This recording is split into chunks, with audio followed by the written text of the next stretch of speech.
You're listening to Nocturnal Nightmares. While the world sleeps peacefully, we open the door to what lies beneath. The stories that surface in silence, the fears that rise in the dark. These are not dreams, they are reminders. Stay with us. And don't close your eyes just yet.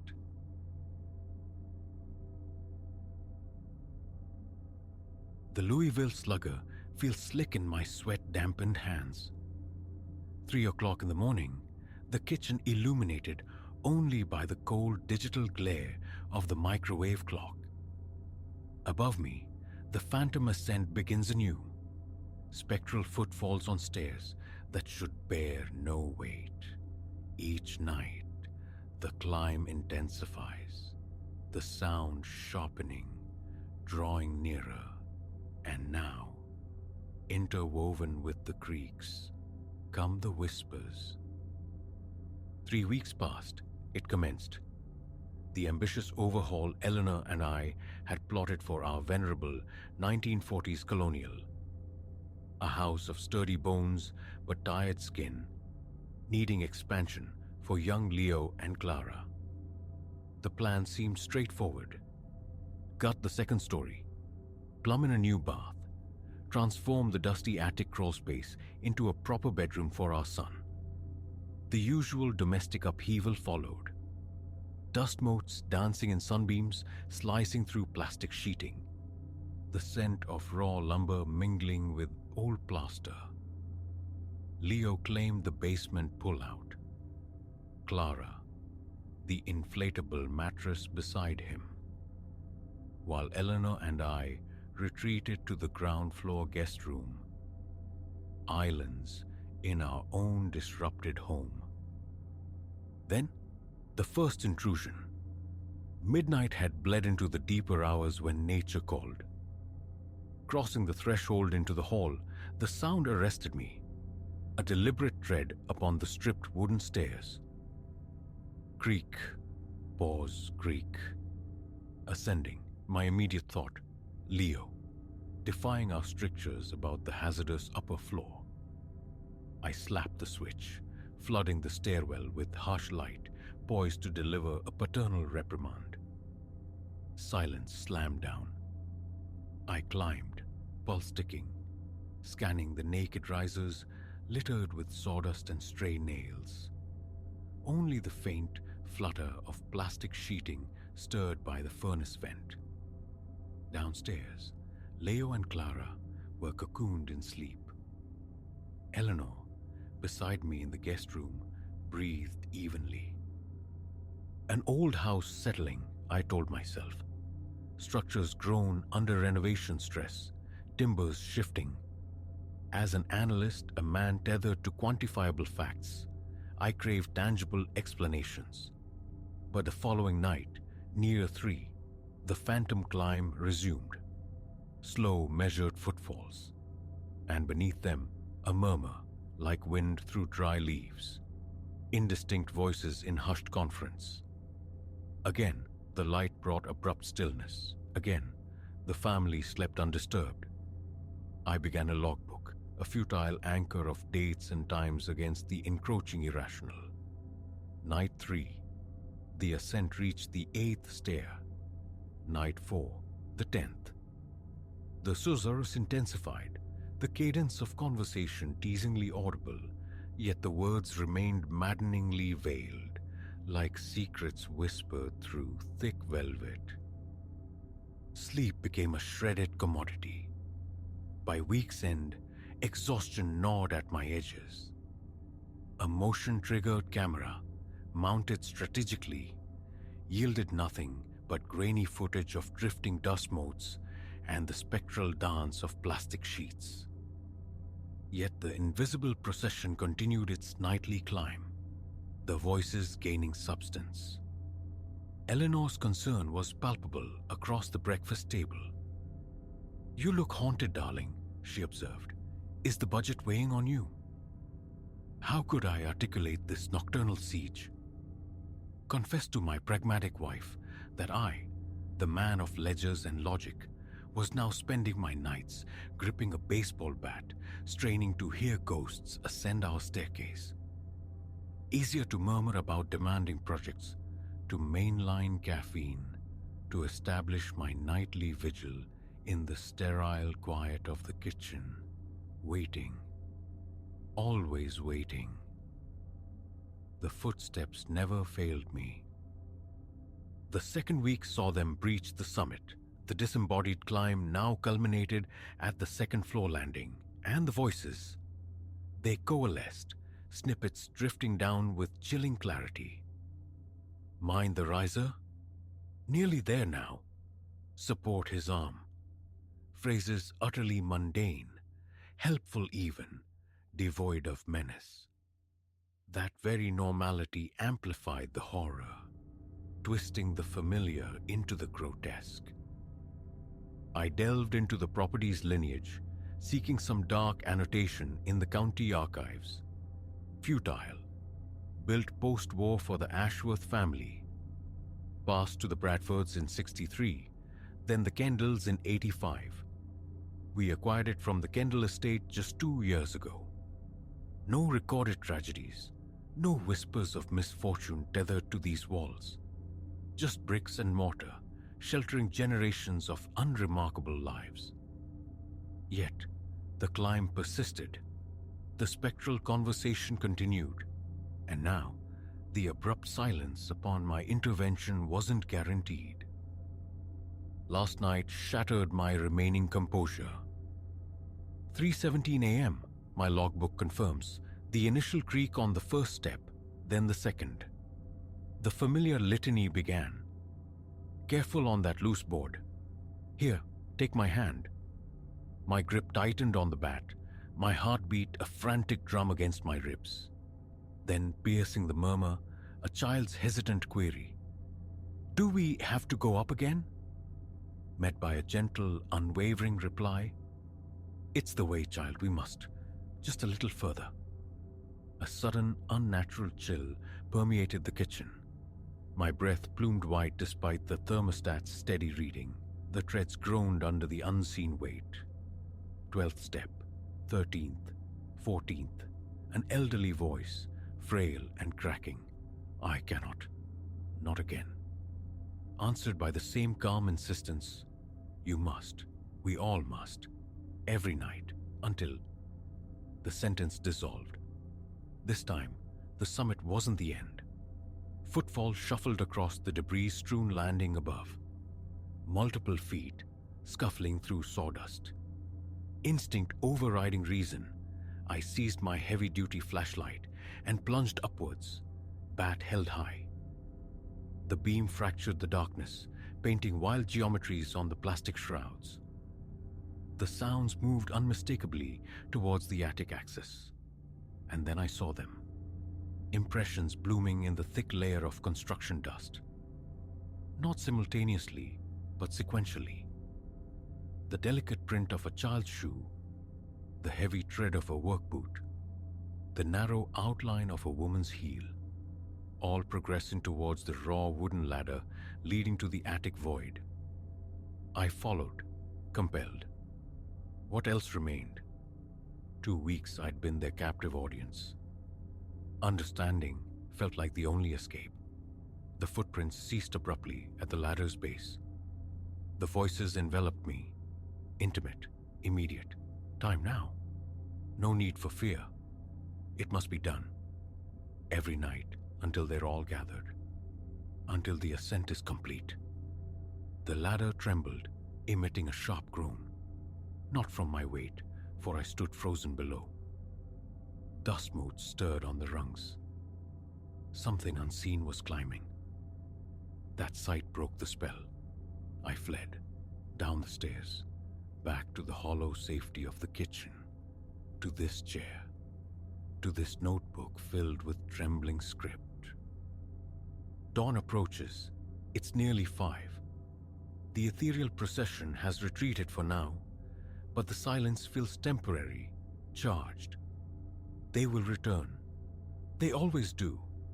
And their domain expands. They're no longer confined to the staircase. Eleanor watches me with troubled eyes. The contractors remark on my pallor. Leo speaks of unsettling sounds disturbing his basement sleep. Even Clara, typically lost to dreams, murmurs about nighttime conversations filtering through the floorboards.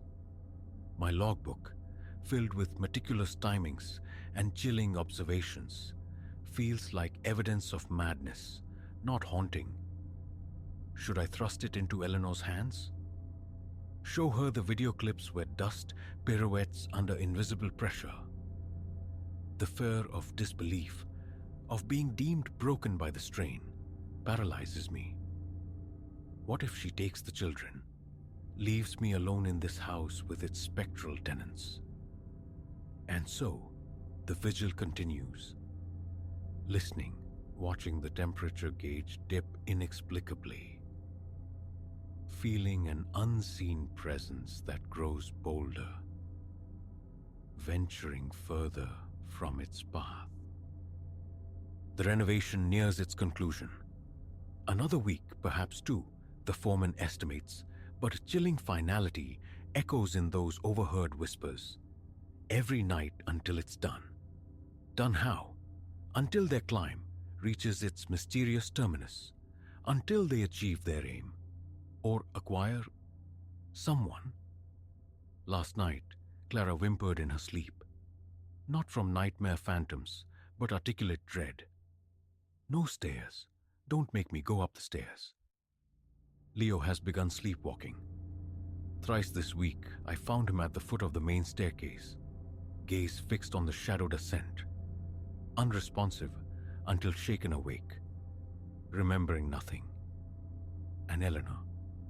Yesterday, I found her transfixed before the attic ladder, her morning coffee forgotten.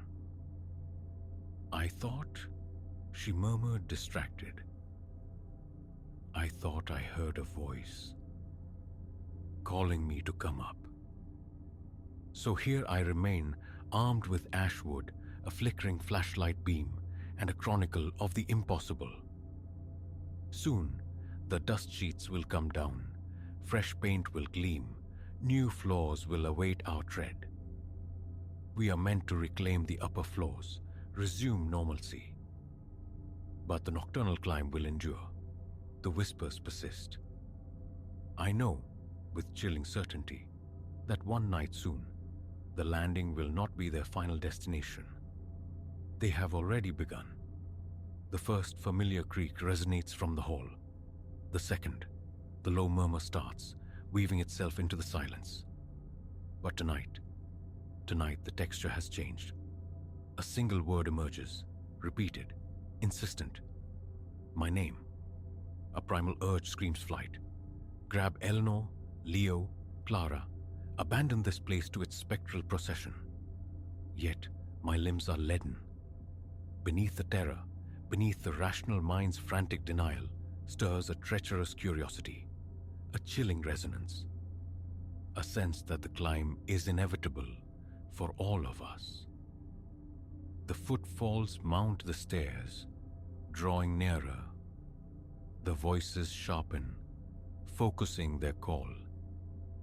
And tonight I fear I will finally learn the nature of their destination.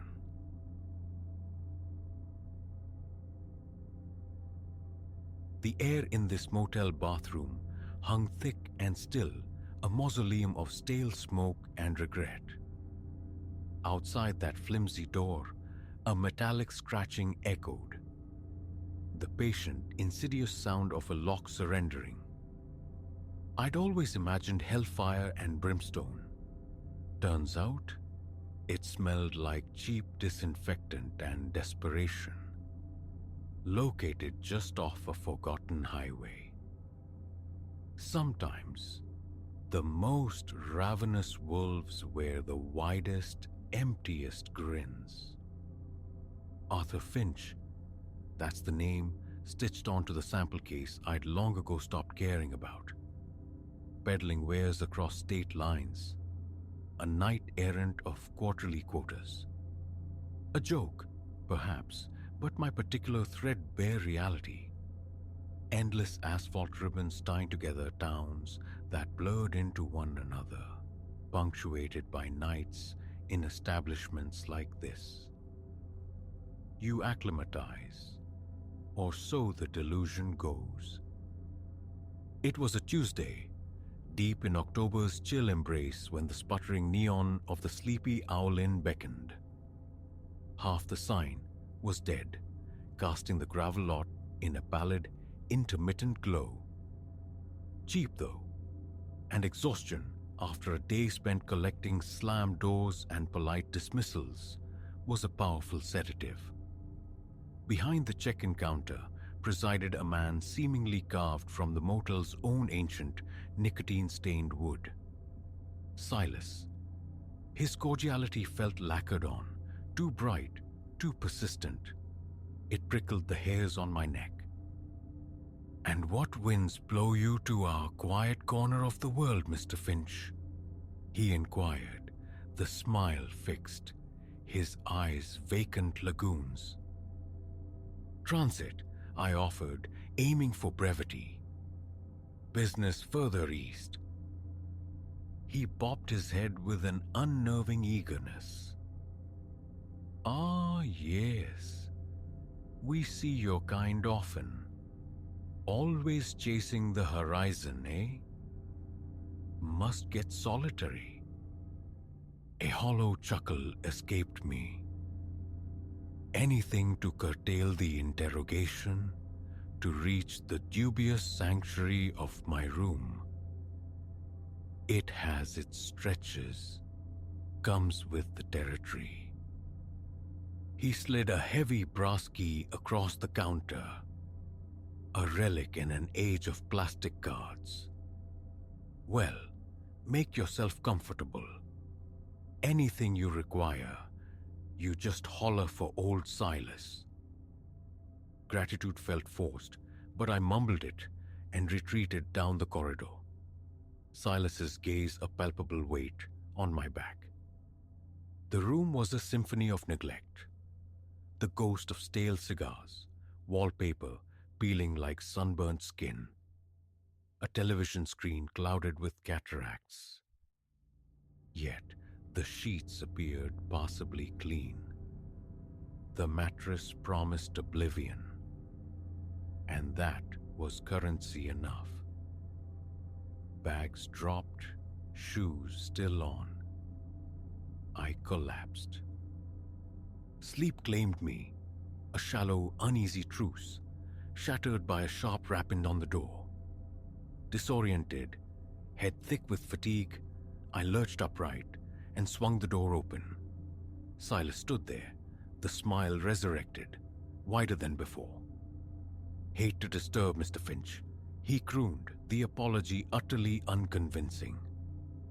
"Just doing my rounds. Couldn't help but notice your vehicle's looking a bit low on air. Flat tire, I reckon." My mind struggled to catch up. Alarm bell starting a frantic peal through the fog. A flat? Impossible. I just pulled in. "Ah, the road plays tricks," he interrupted, smooth as oil. "Tell you what, come on out. I've got a knack for these things. Might save you a call in the morning." Every fiber screamed danger, a primal klaxon warning me away. But the fog of sleep, coupled with the grim prospect of being stranded at dawn, nudged me toward compliance. "All right," I conceded, grabbing my coat. "Show me." We stepped into the biting night air. As we neared my sedan, parked under the weak pulse of the neon owl, a discrepancy registered. The tires looked perfectly inflated.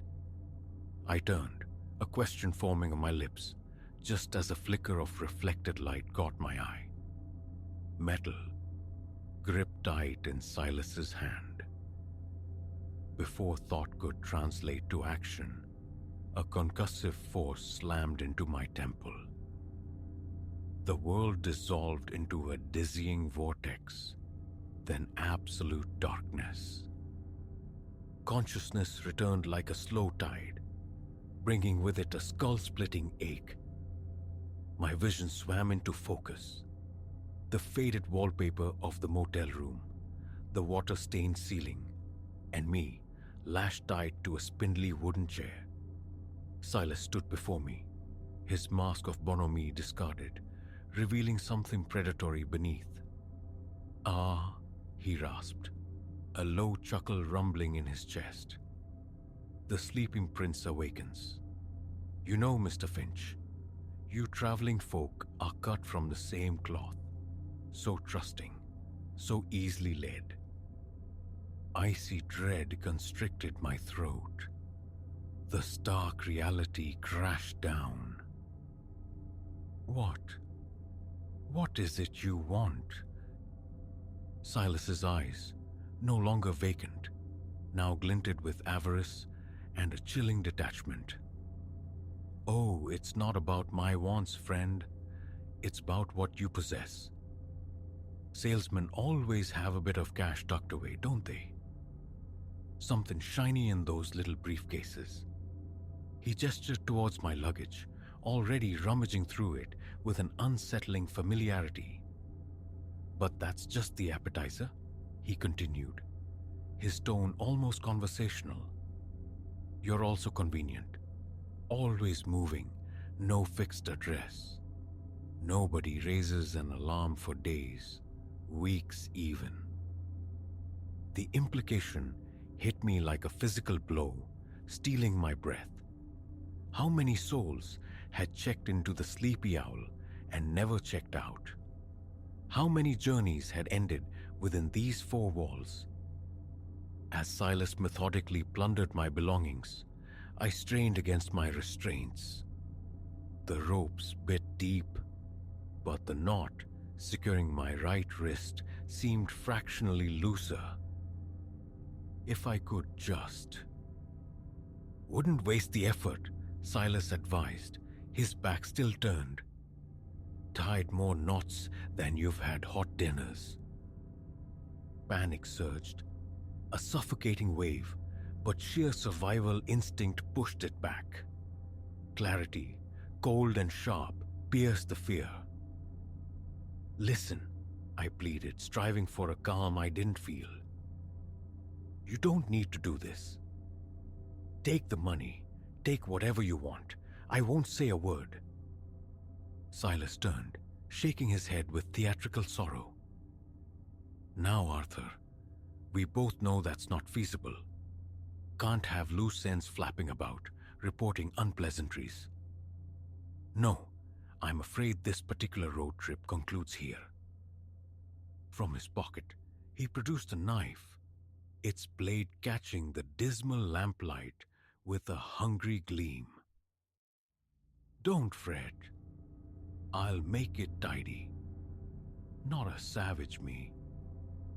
He advanced, knife held low. In that instant, something primal ignited within me. With a surge of adrenaline-fueled strength, I hurled myself backward, chair and all. The crash onto the threadbare carpet sent jolts of agony through my frame, but the impact jarred the ropes. Silas lunged, knife arcing, but I twisted frantically, rolling away. My right hand slipped free. Blindly, I groped, my fingers closing around the heavy base of a bedside lamp. I swung it, a desperate, uncoordinated blow, connecting with Silas's skull with a sickening thud. He crumpled without a sound. Silence descended, broken only by my ragged gasps. Stunned, aching, I lay there for a heartbeat, then urgency propelled me. Moving awkwardly, limbs still partially bound, I tore at the remaining ropes, free, wallet, keys, nothing else mattered. As I scrambled for the door, a low groan emanated from the floor. Silas was stirring. I flung the door open and bolted into the cold night, sprinting towards my car, keys fumbling in my trembling hand. Behind me, Silas bellowed, his heavy footfalls pounding the asphalt. I threw myself behind the wheel, jammed the key home, engine roaring to life, gravel spat as I fishtailed out of the lot. A final glance in the rearview mirror captured Silas, standing silhouetted under the dying neon. His face contorted into a mask of pure fury. Hours bled into one another as I drove, hands clenched white on the steering wheel. Every pair of headlights in the mirror a potential threat. Only when the bruised colors of dawn began to stain the eastern horizon did a fraction of the tension ease. I pulled into the glaring lights of a sprawling truck stop, mind a chaotic whirl. Police. I had to call them. Yet, a sliver of terror remained. What if they didn't believe me? What if Silas had connections? What if this sleepy owl was just one nest in a wider web? Ultimately, the fear kept me moving. I drove until the state line was a distant memory. Then another, stopping only for gas, fueled by caffeine and raw nerves. 3 states away, exhaustion finally outweighing paranoia. I walked into a police station. The detective who took my report listened intently, his expression hardening into grim understanding.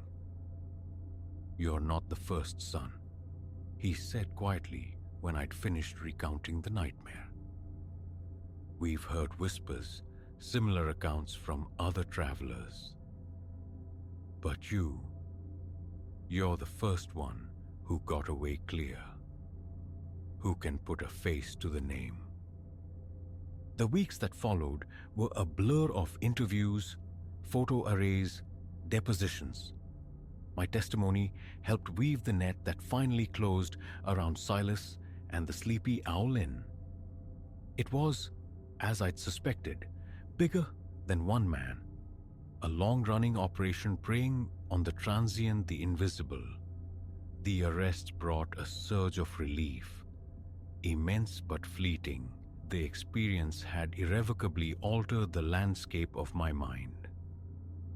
Returning to the road, to the endless cycle of anonymous motels and fleeting encounters, was unthinkable. The mere thought sent shivers of dread down my spine. I found work closer to home, a desk job, predictable, safe, a job that allowed me to sleep in my own bed each night. Yet, sleep doesn't always come easy.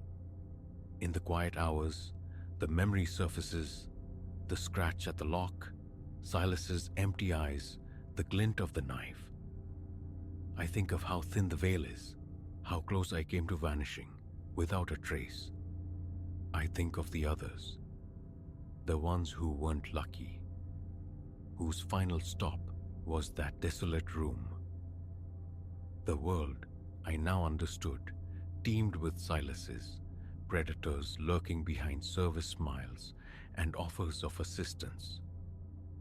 It's a heavy knowledge to carry, but it sharpens the senses, breeds caution. Now, every check encounter, every overly friendly stranger triggers a silent alarm. Call it paranoia if you will, I call it survival. Because the deadliest threats aren't always the monsters that advertise their menace. Sometimes they greet you warmly, inquire about your travels, and offer a helping hand, all while measuring you for a shallow grave. Trust, I learned beneath the flickering sign of the Sleepy Owl Inn, is a fragile currency, easily counterfeited, devastatingly misplaced.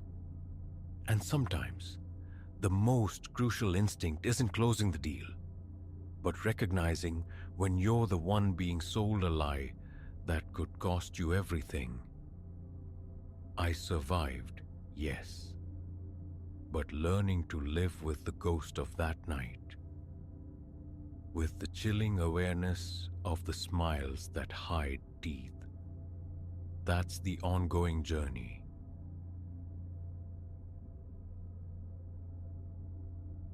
Whispers slithered through the plumbing. Initially, I dismissed them.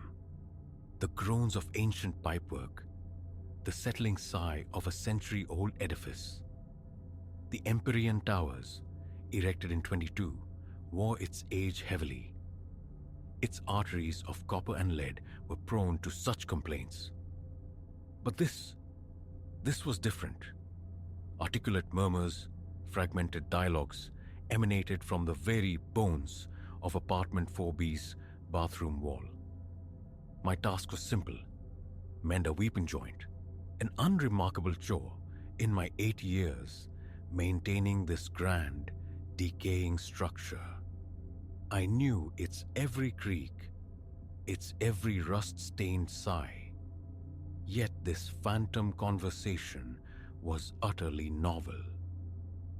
The tenant, Mrs. Albright, was absent, having entrusted me with the key and instructions to secure the place upon completion.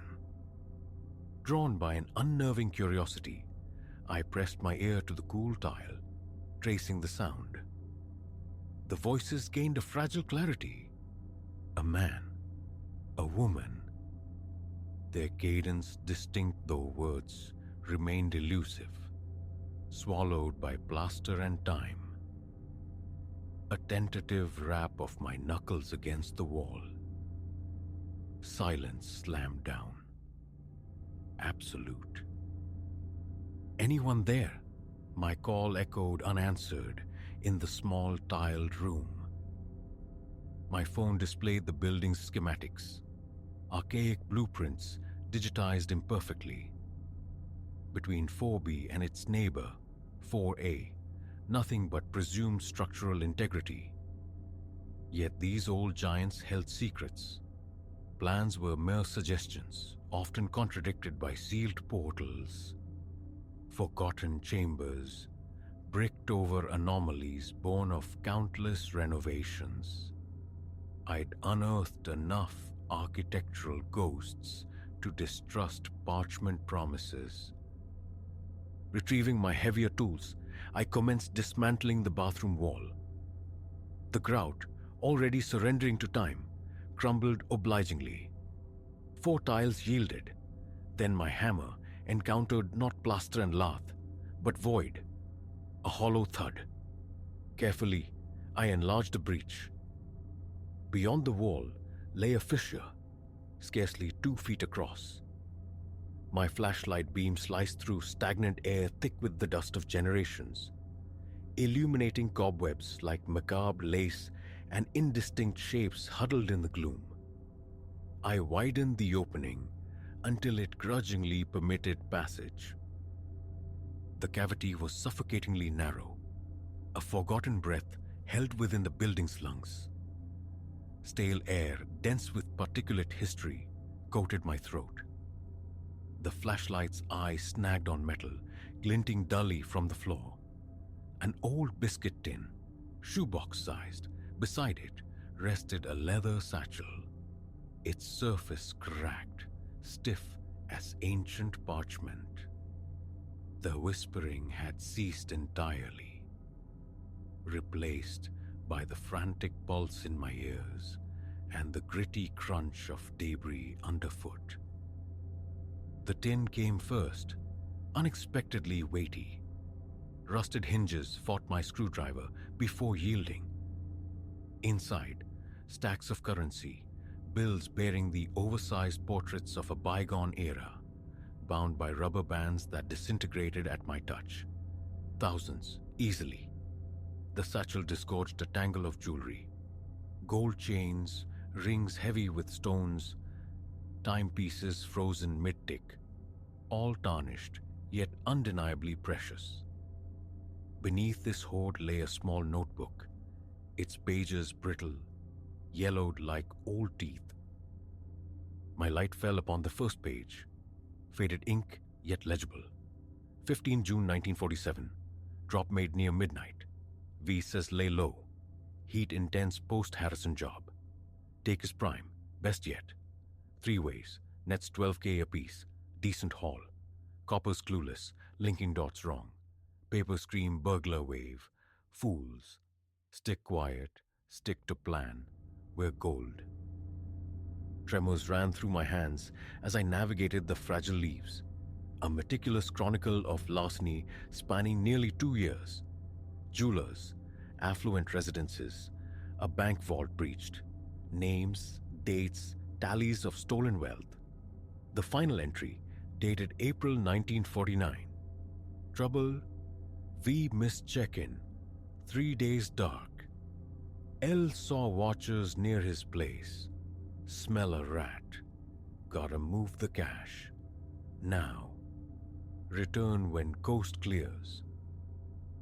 They never returned. 75 years. The spoils waited within this wall. Footsteps resonated from the apartment beyond. Mrs. Albright, unexpectedly early. A frantic scramble. Replace the treasure. Refit the tiles as seamlessly as haste allowed. A proper repair would require more time, finesse. Mr. Silas, still about? Mrs. Albright's voice drifted from the living area. Just concluding, I called back, my own voice an unfamiliar, reedy thing. Had to breach the wall, trace the pipes, some moisture damage apparent. I'll need to return tomorrow for a proper patch-up. Oh heavens, is it severe? Nothing alarming. Just the character of old plumbing asserting itself. Gathering my tools, I fought to still the nervous energy vibrating in my limbs. First thing tomorrow, I'll bring the necessary materials. The drive home was a fugue state, thoughts racing like panicked rats. 50,000, perhaps more, nestled in that wall cavity. By law, it belonged elsewhere. The building's owner, the authorities, stolen goods. Yet, after 3/4 of a century, did provenance even matter? Statutes of limitation were surely ghosts themselves by now. Sleep offered no refuge, haunted by those disembodied voices. Auditory illusions? The Empyrean groaned constantly. But those were words, distinct exchanges. Sound bleeding through from another unit, perhaps. The blueprints insisted otherwise. Solid partition. Dawn found me back at the Empyrean by 7. Mrs. Albright, robed and surprised, admitted me. My word, Mr. Silas, you weren't exaggerating about an early start, she remarked. Best address these issues promptly. Water damage compounds neglect. I waited until her customary morning stroll took her out, then made straight for the bathroom. The replaced tiles screamed their newness. They'd need artificial aging. But first, confirmation. Another look into that secret space. The moment my tools touched the grout, the voices resumed, sharper now, less muffled. They'll find it. They always find it. Quiet. No one's looking now. Too long. I froze, tools suspended. The sound originated from within the hidden niche. Impossible. I had occupied that space yesterday. It barely accommodated one man. Standing, more tiles came away. The aperture widened, allowing my flashlight beam ingress. The tin, the satchel, undisturbed. But something else lay imprinted on the thick dust. Footprints. Recent. Leading deeper into the wall. Utterly impossible. The space terminated mere feet back. I'd surveyed its entirety. Yet there they were, stark against the grey powder, and unequivocally not my own. Seal the wall. Walk away. Alert the owner. Call the constabulary. Any sane action but the one I took. I squeezed back through the opening. The footprints marched toward what appeared to be the solid rear boundary of the niche. My seeking hand pressed against the brickwork. It yielded. A perfectly camouflaged door, groaning on protesting hinges long seized by rust. The voices intensified, frantic. "Someone's come! Hide it, quick!" I shoved the hidden door. Darkness yawned beyond. My flashlight swept across a chamber roughly 12 feet square. Bare brick walls, concrete floor, not empty. 2 figures occupied a far corner. A man and woman, draped in the fashions of the 1940s, coated in a fine patina of spectral dust. Their faces were hollowed, grayish canvases, their eyes abyssal sockets fixed upon me, unblinking. I stumbled backward, skull cracking against the low entrance. The flashlight beam passed through them, unimpeded. They weren't truly there. They couldn't be. "You shouldn't have found this," the woman breathed, her voice like autumn leaves crushed underfoot. "No one should," the man echoed. "We saw to that. I'm just... the pipes." The words were ash in my mouth. My heart, a frantic drum against my ribs. "Liar!" the woman hissed, spectral venom in the sound. "You sought the spoils. Greed always leads them back." "How many?" The question escaped before I could contain it, dreading the answer. "How many found this?" The man smiled. A terrifying display of teeth, too white, too sharp against the spectral decay. "Sufficient. The avaricious always sniffed their way here. They seldom sniffed their way out." I fled, dropped the flashlight, slammed against the narrow passage walls, hands scraped raw on coarse brick. Behind me, their laughter echoed, no longer muffled, but crystalline, glacial, pursuing. I burst from the wall's embrace into the mundane reality of Mrs. Albright's bathroom, trailing filaments of dust and terror. Didn't cease my retreat until I was behind the wheel of my truck, engine roaring, hands trembling too violently to engage the gear shift. From the parking lot, I phoned the building owner. Spoke of severe moisture intrusion, potential structural compromise, the necessity of opening the entire wall. "Get contractor estimates," he replied, preoccupied. "We'll address it next month. Budget constraints."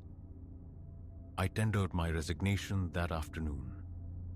Found employment across the city, tending to newer constructions with reliable schematics and walls that behaved predictably. Structures where the only murmurs in the pipes were benign hydraulics. Yet sometimes, in the deep quiet of night, the voices return. Not through copper or plaster, but within the confines of my own skull. I ponder the others. The ones who found that room. The greedy ones. The ones who didn't flee. The notebook haunts my dreams. Did subsequent entries follow that final 1949 inscription? New names, new dates, chronicling every soul lured by the hidden cash. every grasping hand, every disappearance. The Empyrean Towers still stands, its archaic plumbing perpetually failing, eternally demanding repair. Occasionally, I drive past, gaze up at the windows of 4B. Sometimes movement flickers behind the glass. Sometimes indistinct shapes seem to acknowledge my presence. I never acknowledge them back. Telling someone crosses my mind: police, proprietor, preservationists. But belief is a fragile thing. And what fate awaits the next poor soul sent to verify such a tale? Better, perhaps, that the secret remains entombed. Let the whispers stay contained. Let the dust guard its chronicle. But should you ever find yourself working within the venerable bones of an old building, should you hear voices where only silence should reign, heed this counsel. Mend what is broken, patch what is porous, and disturb nothing else. Some voids demand their obscurity. Some treasures court disaster. And if fortune or misfortune leads you to discover something, currency, jewels, cryptic ledgers, replace it precisely. Seal the breach. Depart. The whispers might entice, might promise, might reveal wonders. Resist them. Avert your gaze. Refuse their offerings. Because the nature of hidden spaces is this: concealment often serves a purpose. And sometimes that purpose persists, still watchful, still patient, waiting for avarice to blunder into its grasp. I was fortunate I ran, but those voices, those sentinels of dust and shadow, they possess an eternity. Sooner or later, another will hear the whispers through the walls. Another will succumb to curiosity. Another will yield to greed. And perhaps that next soul will not run quite fast enough.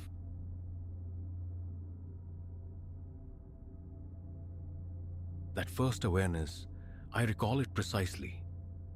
Night had deepened, perhaps sliding past midnight's threshold. The house utterly submerged in quiet. Every illumination extinguished save one.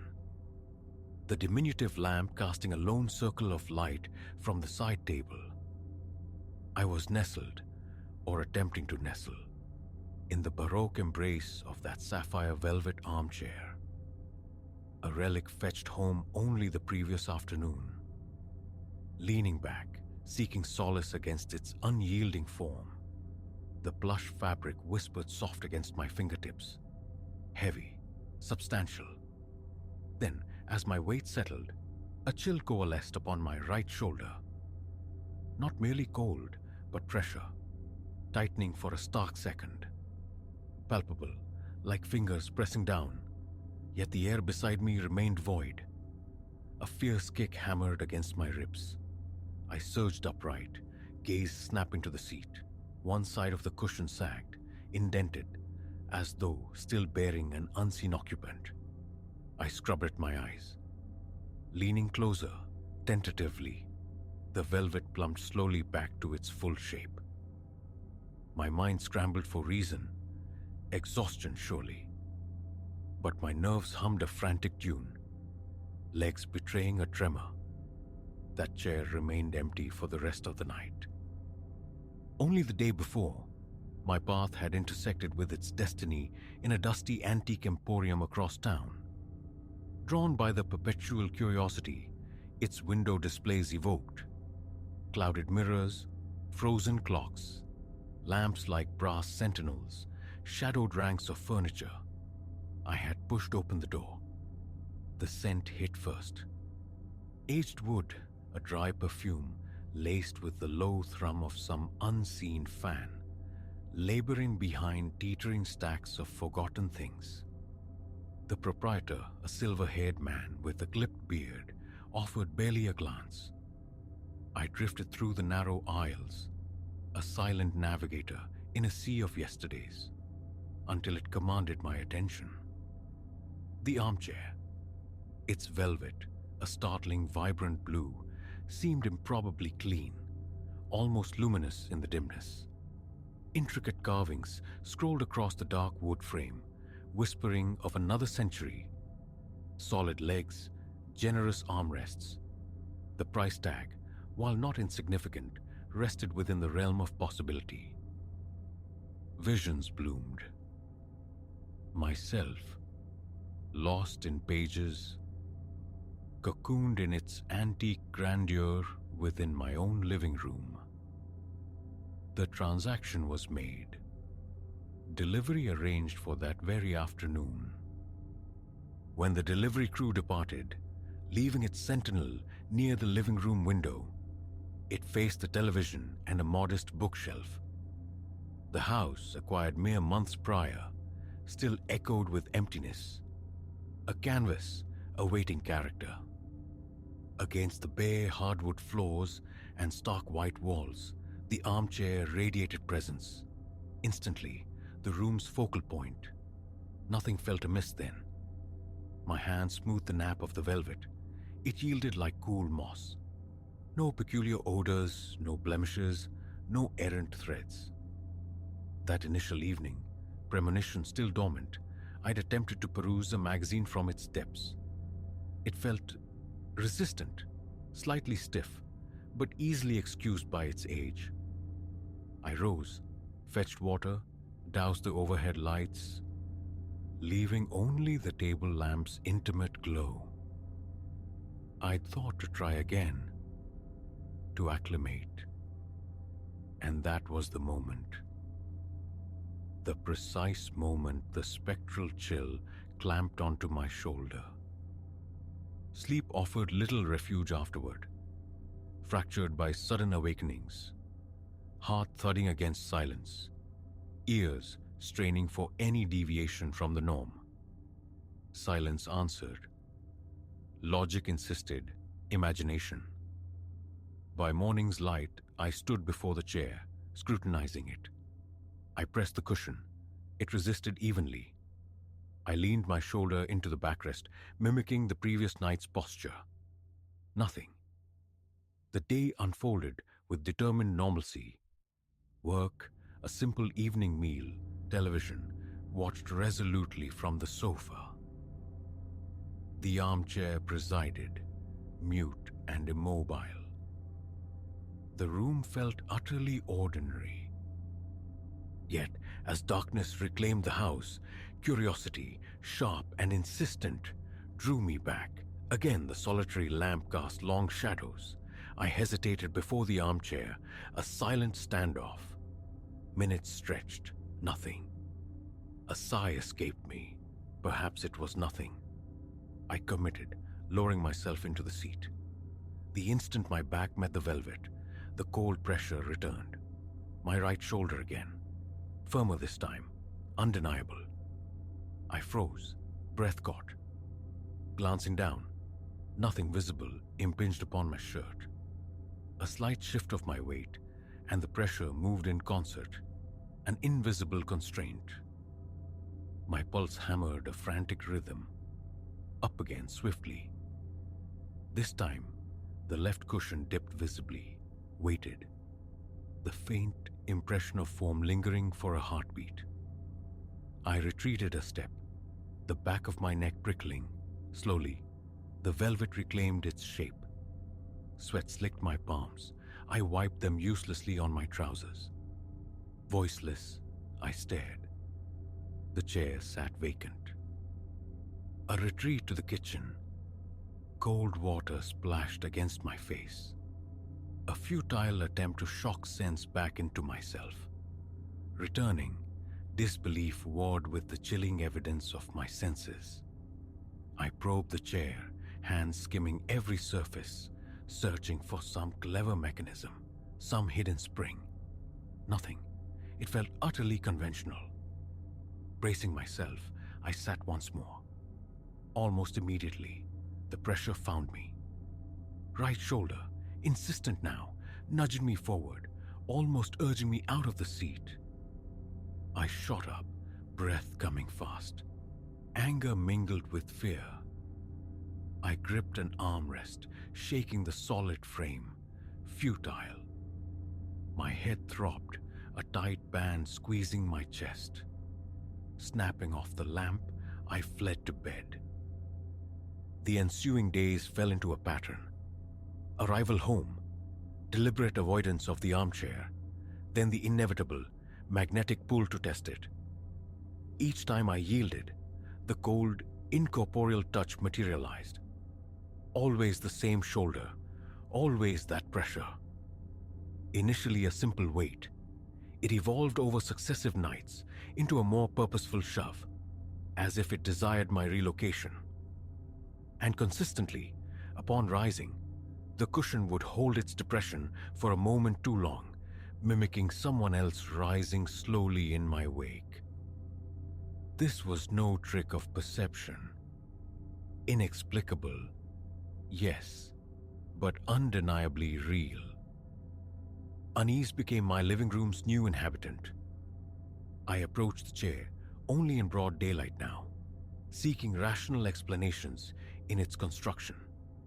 Fingers traced every seam, explored beneath the seat, examined the carved legs. No device, no anomaly. The antique shop hadn't hinted at anything untoward. Just an old Victorian armchair, they'd said. The thought of calling them surfaced, then withered. What could I articulate? That an invisible entity cohabited my new furniture, nudging me about? A week bled into the next. The sensation intensified. One evening, defiance sparked. I sat, the chill immediately fastening onto my shoulder. I clenched my jaw, focused on the page of a book, refusing to yield. The pressure mounted, escalating from discomfort to a palpable force. My heart hammered, my skin crawled. Resistance was impossible, intolerable. I stood, but this time, the pressure didn't vanish. It lingered, guiding me, nudging my shoulder, turning me gently but firmly away from the chair, toward the shadowed hallway leading deeper into the house. I halted, rooted. The push intensified. Sweat broke cold on my skin. The fine hairs on my arms lifted. I took a step forward. The pressure eased slightly, a silent approval. I followed its lead down the corridor. It steered me toward the end, near a linen closet door. There, in the corner, sat a small stool draped with an old folded furniture cover. The pressure shifted, nudging me directly toward that corner. My phone's flashlight beam sliced through the dimness, searching walls, floorboards. Nothing seemed remarkable. Then, as I stopped precisely where directed, the pressure dissolved completely. I stood panting, back damp, waiting. Silence. Returning to the living room, the armchair appeared utterly benign. Touching it revealed nothing but cool velvet and solid wood. The following night, I resolved to cooperate fully. Lights low, the single lamp burning, I settled into the armchair. The cold presence returned promptly. Rising, I allowed the unseen force to propel me toward the hallway. It guided me unerringly back to the same corner. This time, driven by sudden intuition, I began tapping along the wall, the floorboards. Mostly solid thuds, until near the baseboard behind the stool, a distinct hollowness echoed. Crouching, my fingers explored the painted wood. Smooth, ordinary, until I pressed near the corner. A small section of the paneling gave way slightly. Working my fingertips into the crack, I eased it open. A small hinged piece of wood swung inward, revealing a dark cavity within the wall. My heart pounded against my ribs, a frantic drum. My mouth was dust dry. Reaching into the recess, my fingers closed around a small cold metal box.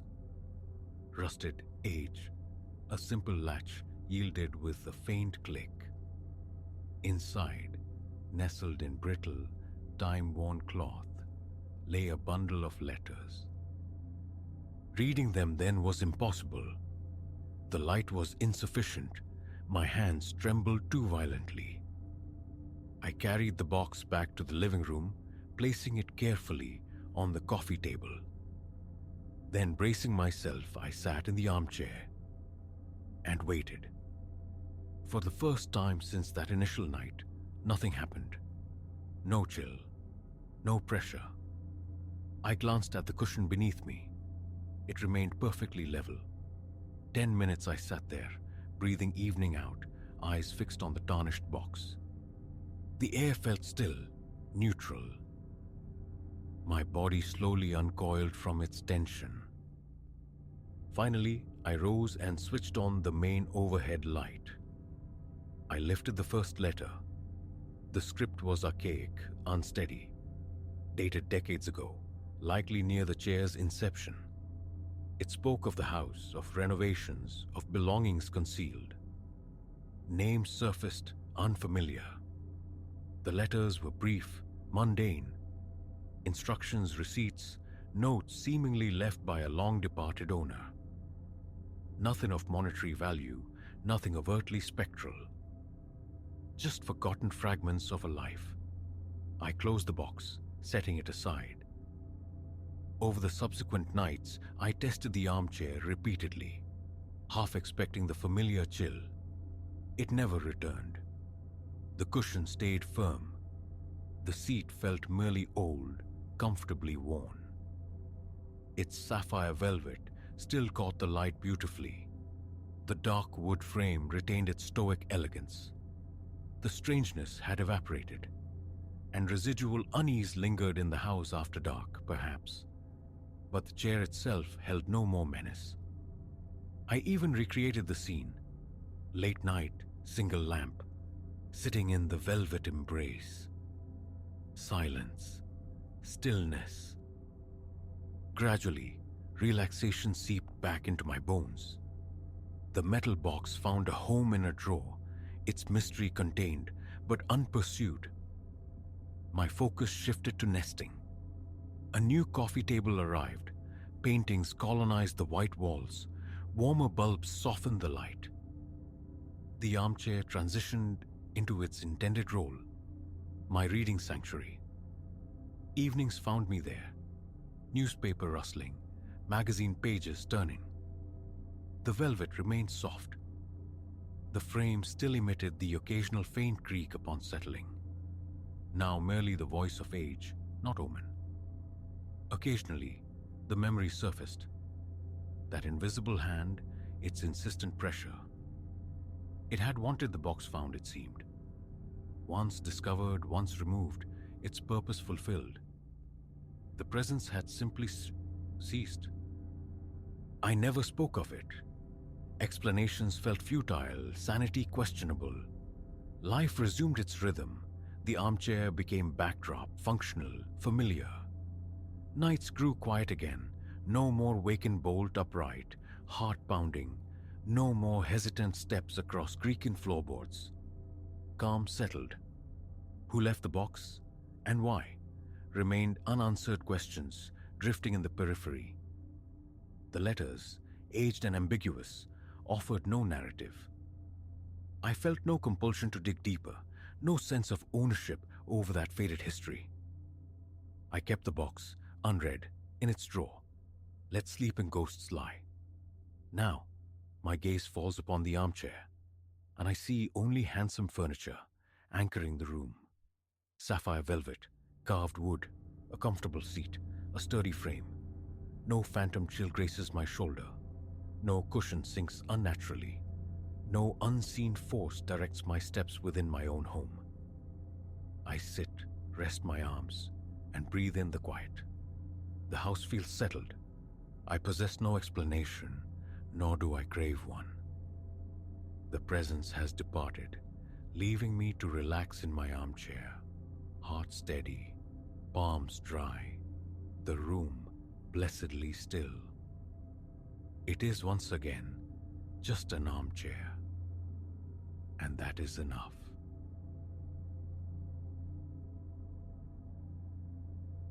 Laughter was my first defense.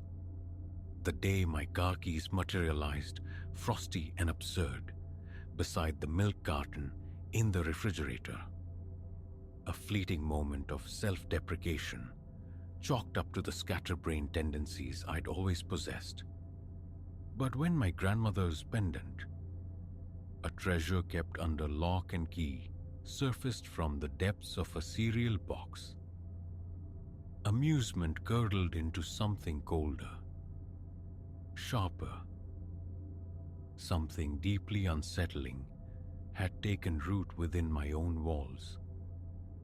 It began subtly, insidiously. A misplaced phone, later unearthed from the shadowed interior of the bathroom cabinet, easily dismissed with a rueful shake of the head. Such minor lapses were my signature. Yet the rhythm of these oddities quickened as weeks bled into one another, then nature warping into the truly grotesque. My wristwatch, inexplicably, was found submerged in the flower canister's powdery white depths. A pair of sapphire earrings, which I vividly recalled setting upon my bedside table, reappeared nestled in the pocket of a winter coat dormant since March. My laptop, my constant companion, tethered to its desk-bound charger, somehow executed a silent, impossible migration to the cedar-scented confines of the linen closet. Initially, logic was my shield. Stress perhaps, a subconscious scattering of belongings during moments of mental drift. I began littering the apartment with sticky notes, stark yellow reminders to be present, to consciously track the placement of my possessions. Futile. The discovery of the pendant shattered my rationalizations. It was more than mere sentiment. It was a filament connecting me to a beloved past, a delicate gold heart housed in velvet reverence upon my dresser, reserved only for occasions demanding its quiet grace. That morning, the routine act of pouring breakfast was interrupted by a discordant tink against the porcelain bowl. There, winking amidst the toasted grains, lay the locket. My spoon hovered, suspended. Disbelief warred with a rising tide of visceral dread.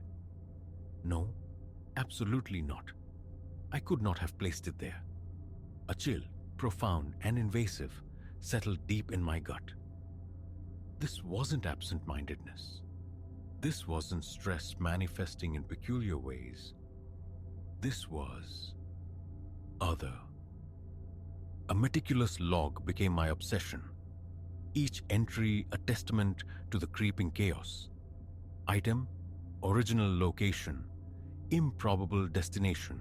The emerging pattern was pure, maddening randomness. A half-read novel materialized in the glacial landscape of the freezer. My toothbrush stood sentinel, bristles down, in the soil of a potted fern.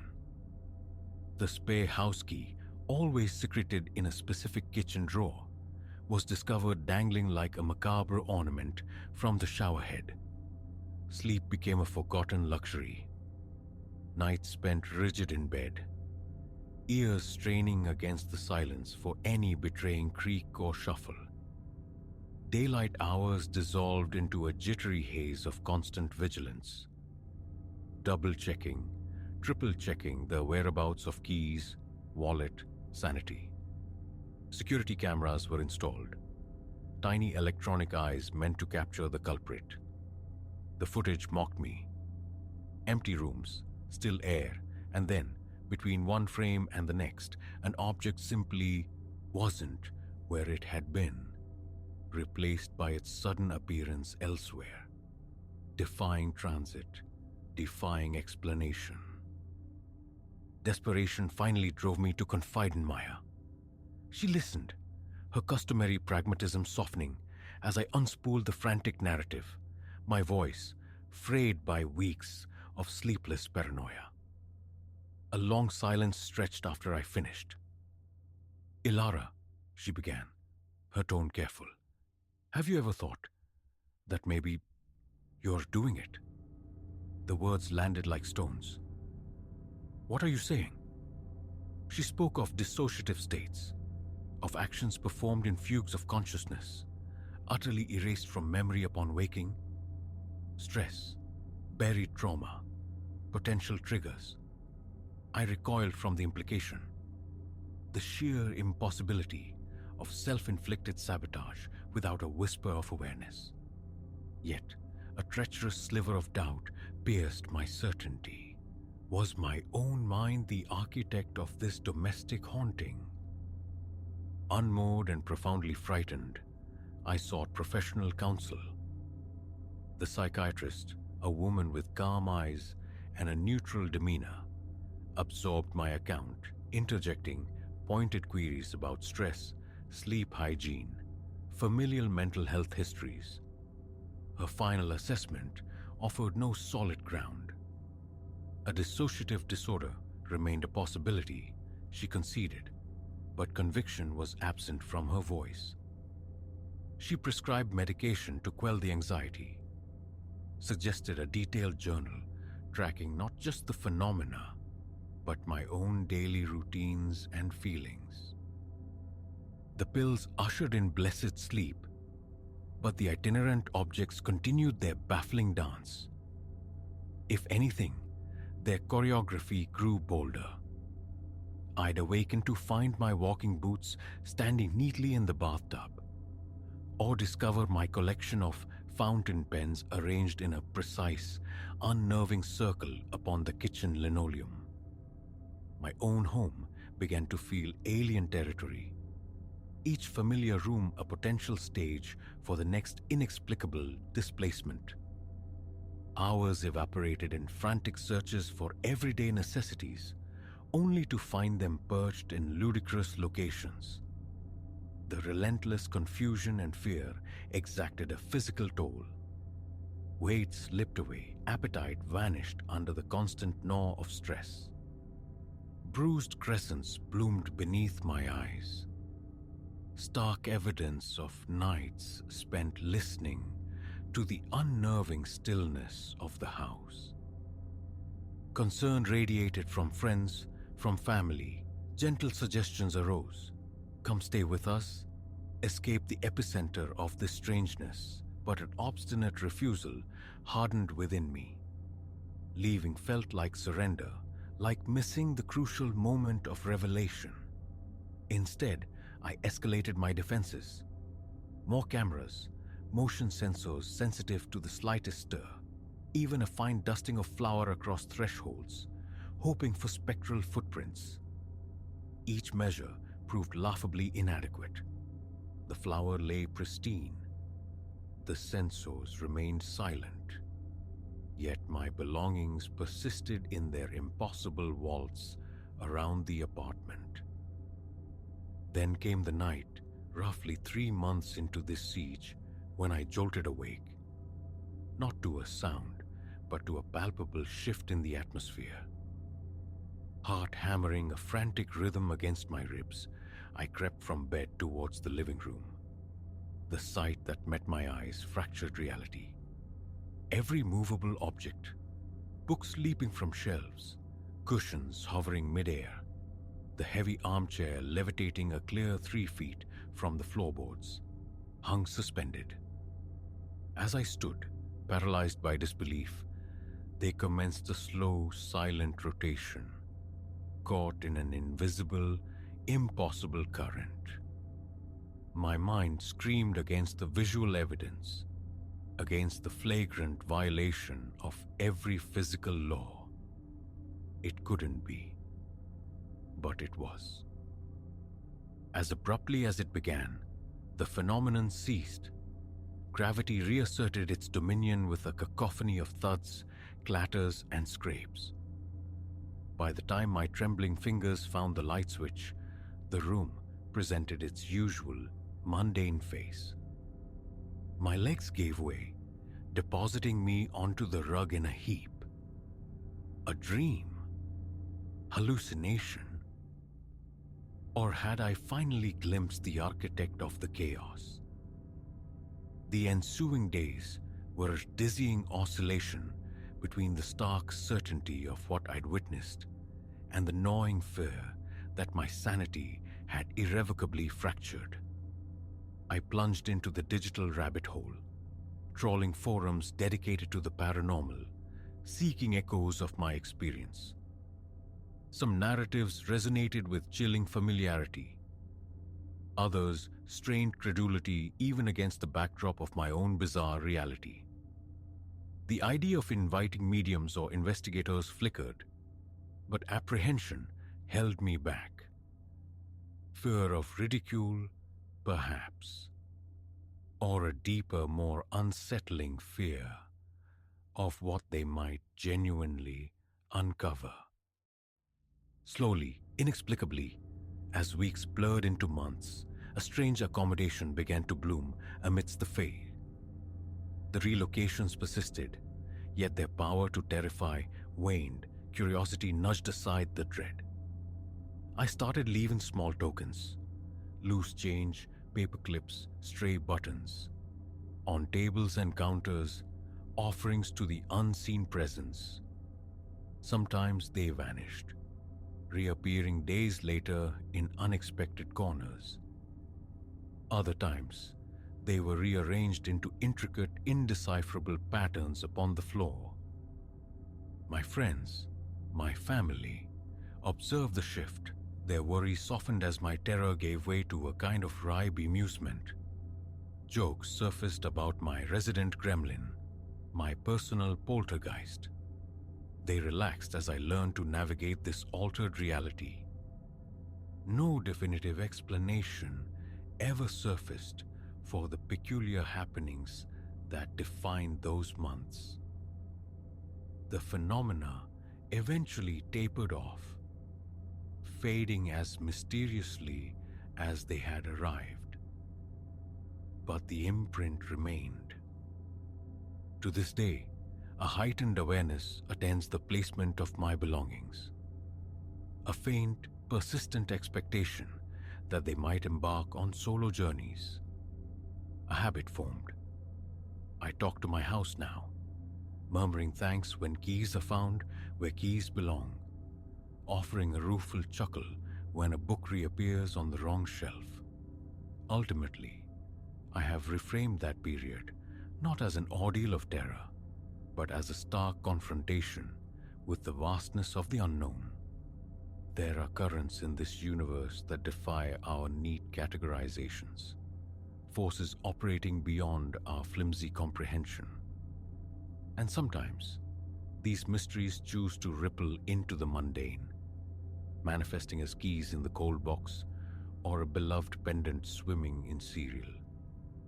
We choose whether to recoil in fear or to accept these anomalies as threads in the wild, wondrous, often baffling tapestry of existence.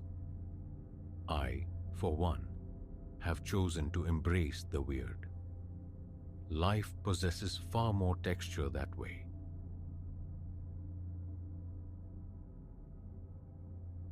No ordinary looking glass should curdle the blood. Yet the one Elias retrieved from the dusty recesses of a forgotten antique emporium radiated a peculiar chill. Its frame, a heavy gilt impasto of writhing serpentine forms, felt denser than its appearance suggested. The proprietor, a gaunt figure shrouded in the shop's perpetual twilight, offered no provenance, merely swaddled the object in brown paper and accepted Elias's currency with averted eyes. A flicker of unease dismissed as whimsy. Elias departed, believing he'd acquired merely an eccentric flourish for his stark living room wall. Oh, the bitter irony of that assumption.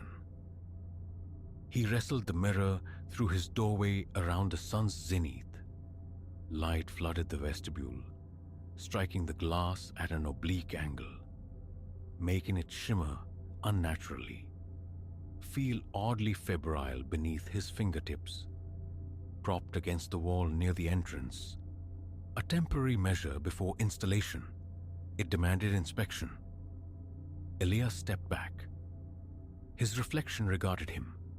Same tousled hair, same tired lines etching his face. But there, blooming on the mirrored shoulder of his grey shirt, was a dark stain, like spilled ink. His gaze dropped to the actual fabric. Immaculate. A beat of stillness. He looked up again. The phantom blemish had vanished. Just a trick of the light perhaps, or a smudge on the antique glass. He fetched cleanser from the kitchen, polishing the surface until it gleamed with flawless, vacant clarity. Throughout the afternoon, Elias drifted past the mirror, casual glances snagging on a subtle inconsistency. A barely perceptible tremor at the periphery, as if his reflected self lagged. A mere synapse flicker behind his corporeal movements. He frowned, attributing the sensation to fatigue, the long hours grinding him down. Later, summoning resolve, he transported the mirror to the living room, destined for the wall above a slender console table near the window. The hanging was laborious. A spirit level ensured precision. A stout nail sank into the plaster. The mirror, weighty and resistant, was carefully hoisted. Stepping back to the room's center, Elias surveyed his handiwork, assessing its alignment. The reflection captured the space behind him faithfully. The familiar sofa, the sweep of the curtains, the lamp poised in its usual corner. And then, his breath hitched. Reflected behind him stood the basement door, the portal to his subterranean storage. In the mirror's world, it was fractionally ajar, a sliver revealing profound darkness within. Reality check. Elias spun around. The actual door was firmly shut. He looked back to the glass. The reflection now concurred, the mirrored door sealed tight. A tremor, cold and unwelcome, traced his spine. His hands felt unsteady. Surely, he reasoned, it was just an odd play of light on the doorknob, a distorted angle. He willed the creeping nervousness away. Sleep proved elusive that night.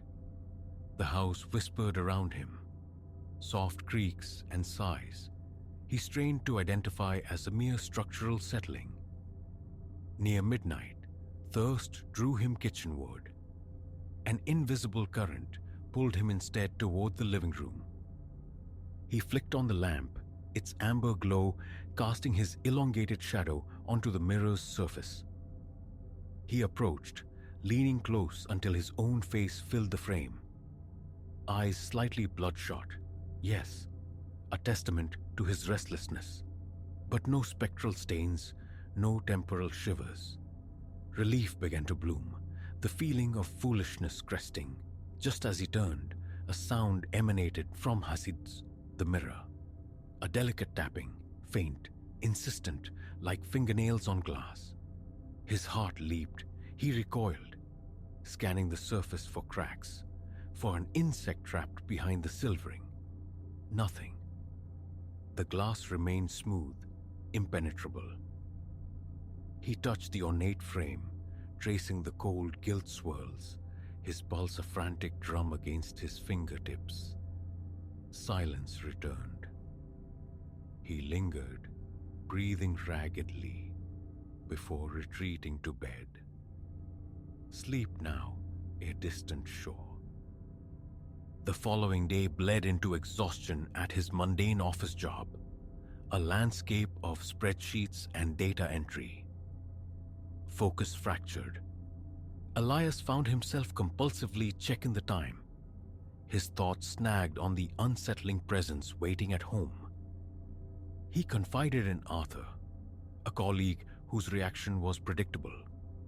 Laughter, pronouncements about the quirks of old mirrors, a jest about haunted houses. Elias forced a reciprocal chuckle, a hollow sound masking the tension coiling within him. It wasn't just imperfection, it was the mutability of the reflection, the phantom stain, the door that opened in glass but not in wood. He tried to bury the unease beneath the day's tasks. Returning that evening, Elias paused in the living room archway, observing the mirror from a safe distance.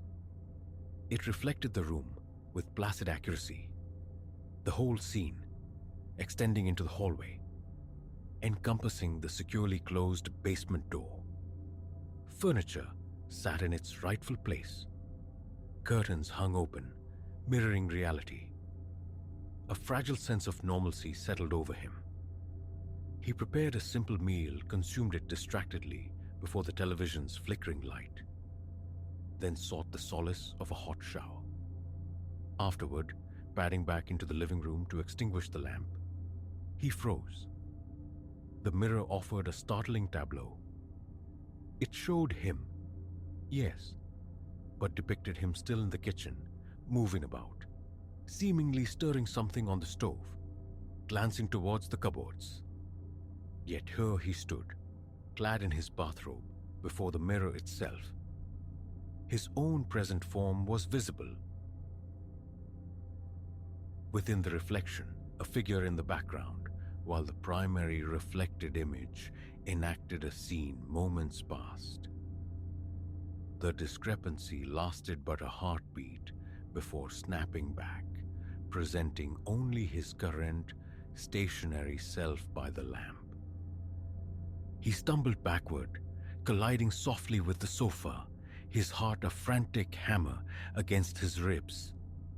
He tried to voice his shock, but his throat was sandpaper. His gaze remained locked on the mirror, anticipating another shift, another violation of physics. Sweat beaded on his forehead. After a long, paralyzed moment, he fumbled for his phone. The impulse to call someone. Arthur? Warring with the certainty of ridicule. He lowered the phone, compelled instead to approach the mirror again. He pressed his palm flat against the glass, cold, solid. His reflected hand met his own, a faint, ghostly twin. Nothing overtly strange occurred. Exhaling a shuddering breath, he switched off the lamp and fled to the bedroom, leaving the mirror to its silent vigil in the dark. Sleep, he prayed, would bring oblivion. Night shattered into awareness at the sound of soft thudding. Faint but rhythmic, like careful footfalls ascending a staircase. It emanated, he realized with a jolt of adrenaline, from the living room, heart pounding anew, mouth instantly dry. Elias slipped from bed. He activated the hallway light, stood hesitant at his bedroom threshold, listening. The thudding persisted. Gooseflesh prickled his skin as he crept towards the living room's entrance. He rounded the corner and stopped dead. The basement door stood wide open. He never left it open. Its sticking frame required a deliberate tug. Now it gaped, revealing the Stygian descent to the storage below. His eyes darted to the mirror. Its reflection offered a chilling counterpoint. It showed him standing there. Yes, but his mirrored counterpart was turned away, facing the reflected image of the basement door. As Elias watched, horrified, the reflection stepped through the mirrored doorway, descending into the reflected basement, while the real Elias remained rooted in the living room, paralyzed by terror. Nausea churned in his gut. A glacial dread crawled up his limbs. He yearned to slam the basement door shut, but balked at moving closer to the mirror. This is absurd, his rational mind insisted. It's just glass and silvering. Yet every sinew screamed defiance. Forcing leaden feet forward, he edged closer, his peripheral vision tracking the reflection. It now seemed synchronized, mimicking his cautious advance. He reached the basement entrance, grasped the cool wood, and pulled the door shut with a decisive thud. His reflection mirrored the action precisely. The latch clicked home. He swiped a trembling hand across his damp forehead. The sealed door offered scant comfort. The feeling lingered, something watchful, waiting, just beyond the wood. He risked another glance at the mirror. It showed him standing before the closed basement door, accurate for a second. Then a flicker of motion in the reflection's background. A nebulous shape sliding across the reflected hallway floor. No corresponding sound reached his ears. He whipped his head around. The real hallway was empty, silent. Turning back to the mirror, the reflected anomaly was gone. Primal fear, cold and sharp, flooded him. His breathing grew shallow, rapid. His pulse throbbed in his temples. He scrambled back to his bedroom, locking the door behind him. He perched on the mattress edge, fighting for breath, his fingers quivering uncontrollably. He listened intently. Silence pressed in. Hours crawled by as he stared at the locked door, anticipating something. Eventually, exhaustion claimed him, pulling him into a fitful, unrestful state somewhere short of true sleep. Morning arrived, gray and unwelcome, bringing with it a stark resolution. The mirror had to go. Dressed, fortified by grim determination, Elias marched into the living room, intent on wresting the thing from the wall, banishing it to the garage's clutter. But confronting it, his resolve faltered. His hand hovered near the elaborate frame, arrested by an almost palpable coldness radiating from the glass. Nausea surged. Fresh sweat prickled his brow. He retreated, frustrated and ashamed, seeking refuge in the kitchen's mundane familiarity. Nursing a cup of coffee, his gaze unwillingly drawn to the living room threshold. His chest felt tight, constricted. An hour later, summoning fractured courage, he tried the antique shop's number. It rang, unanswered. He dialed again. Silence. A wave of helplessness washed over him. Pacing the kitchen linoleum, he risked fleeting glances towards the living room, terrified of what new distortion the mirror might reveal, yet acutely aware of its presence. A silent, sentient weight in the house. It felt like it was waiting. He forced himself to confront it one last time. He studied his reflection, pale, clad in work attire, eyes haunted. He reached out with both hands. The surface felt unnervingly cool. The tension in his reflected arms mirrored his own. A headache pulsed behind his eyes, born of sleeplessness and dread. He attempted to lift the mirror from its hook. It refused to yield, impossibly heavy. Anchor it fast. He strained, muscles protesting, but the frame remained immobile. Fetching a screwdriver, reasoning he could pry it from the wall mount, he slid the tool's tip behind the frame. Instantly, a loud, grating scratch erupted from the mirror itself, sharp and violent. He flinched, dropping the screwdriver with a clatter. His heart slammed against his ribs. He snatched the tool and backed away, trembling violently.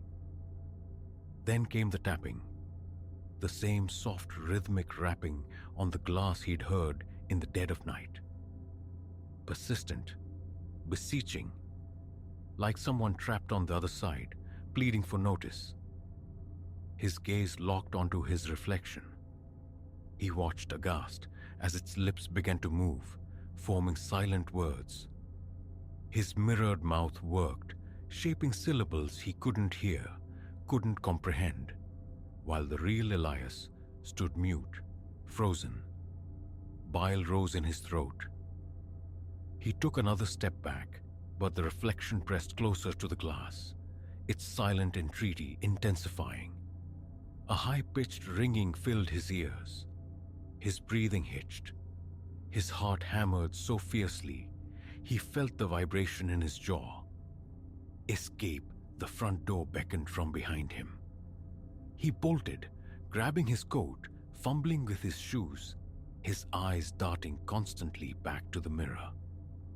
The reflection now showed the hallway behind him, but in its distorted reality, the front door remained firmly shut, even as Elias stood before the wide-open aperture in the physical world.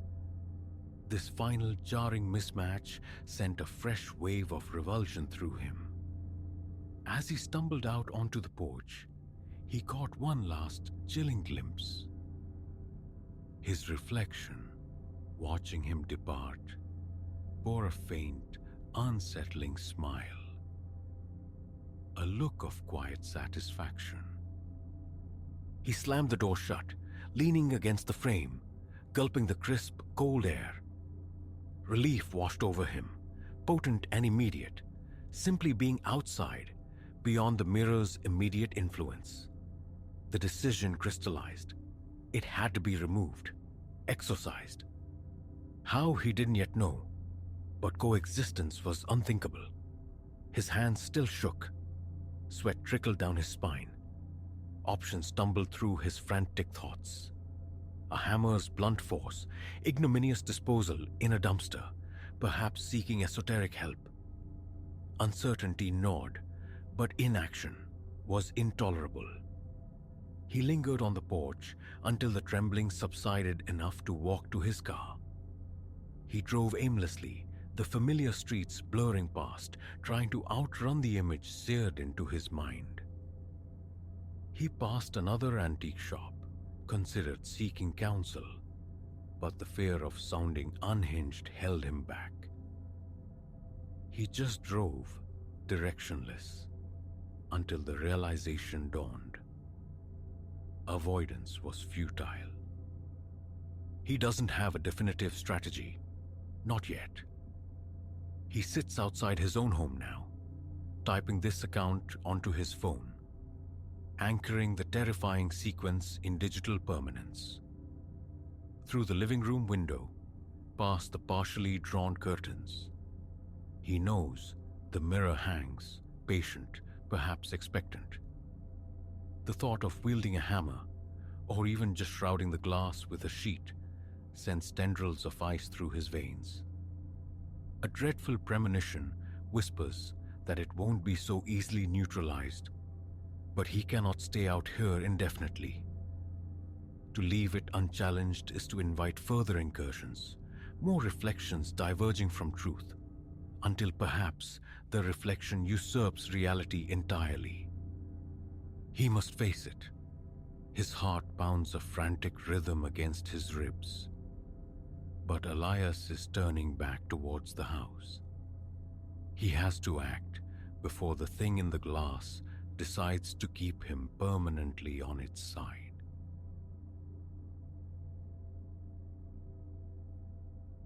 My apartment, once a sanctuary, had begun to exhale a disquiet I couldn't place.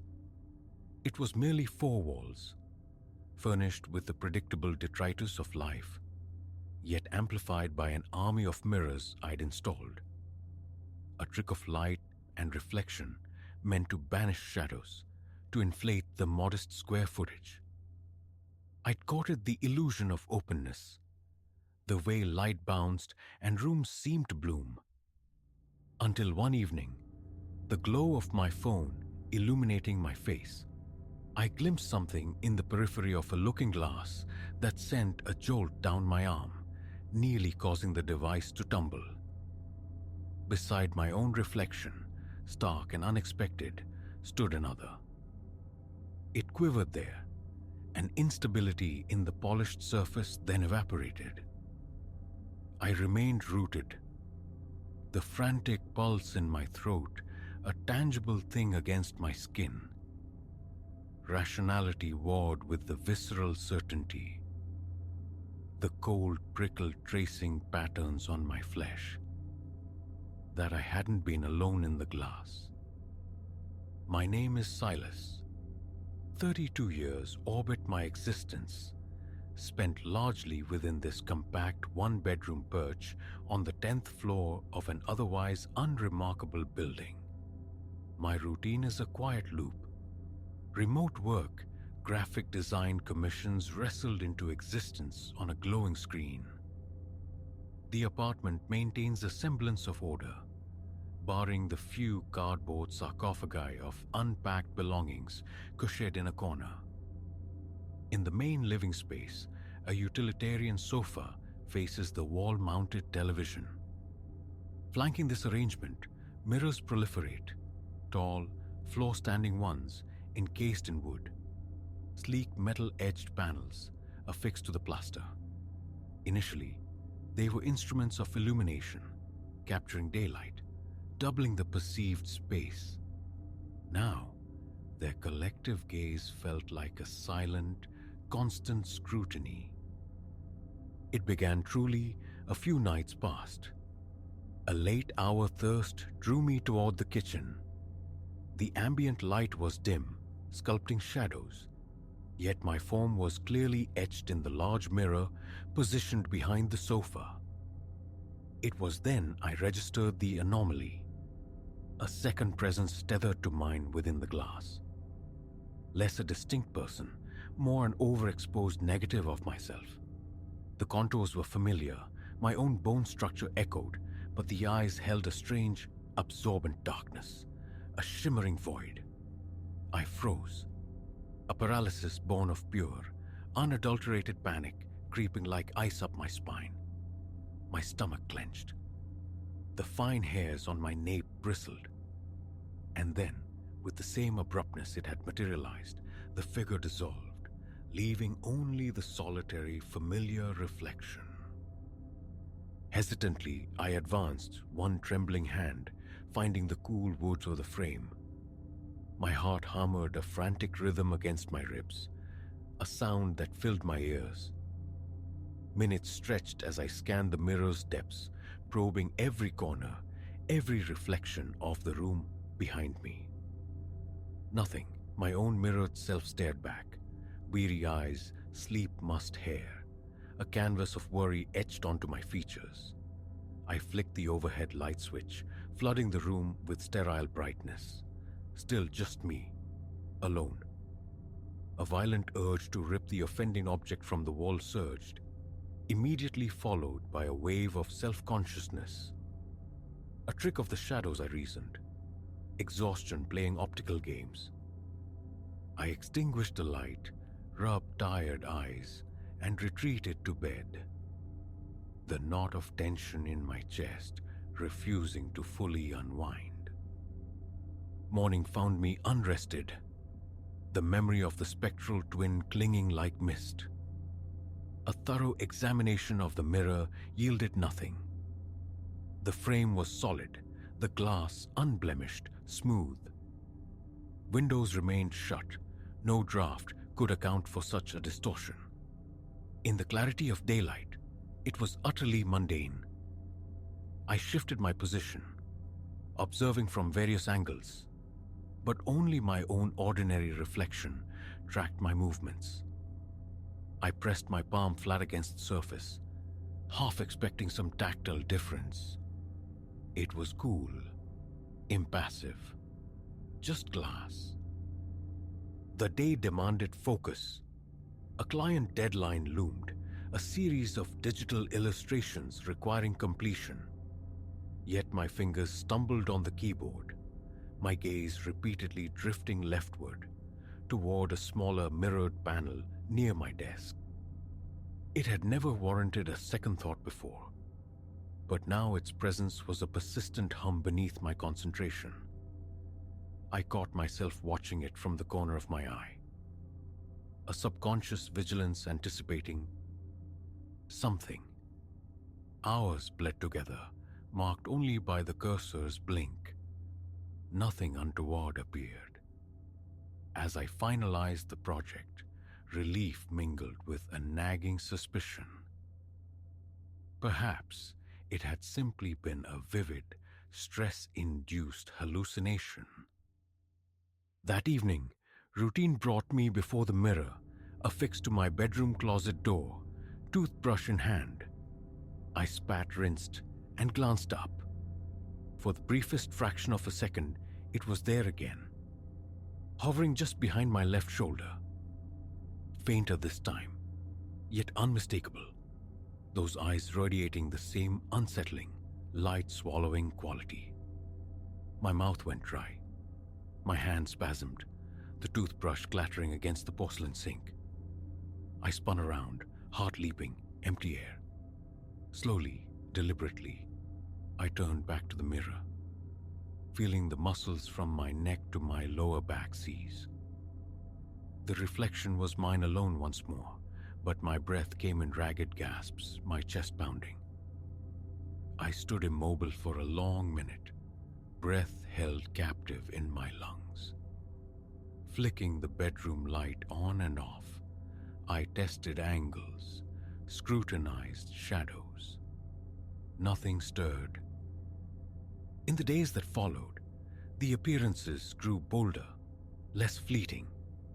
The figure bled into the reflections of more mirrors. Sometimes a peripheral flicker, other times startlingly central. With each visitation, it seemed to gain substance, or perhaps it simply drew nearer.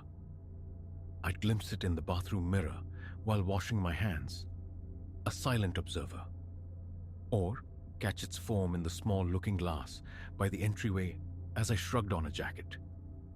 The eyes remained the most disturbing element.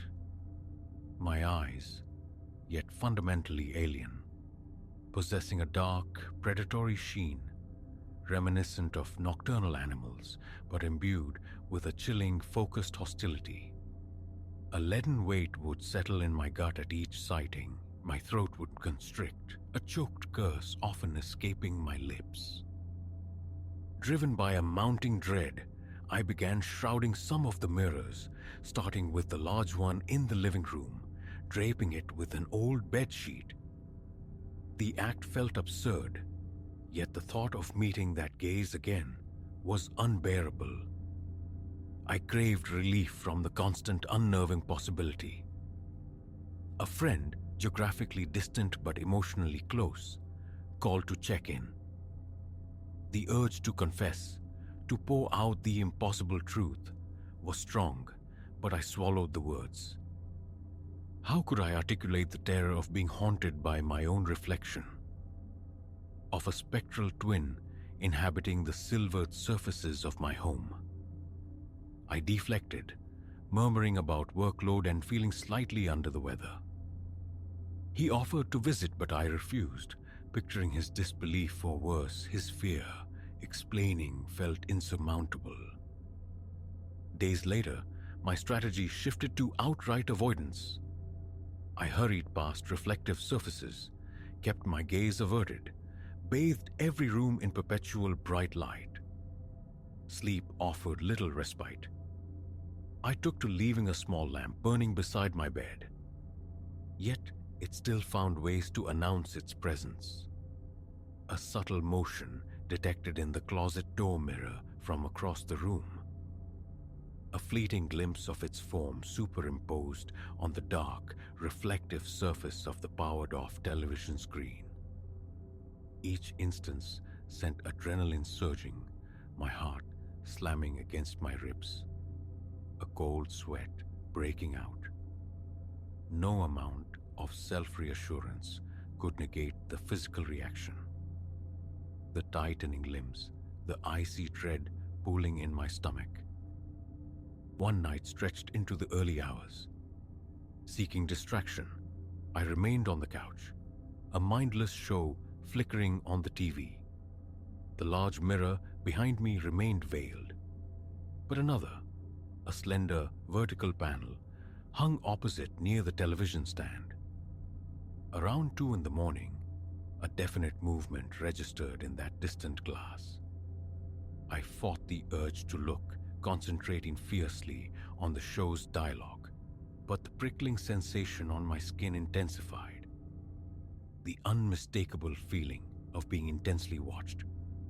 I paused the program, the sudden silence amplifying my heartbeat.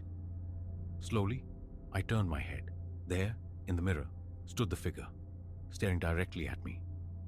Its face mirrored my own structure.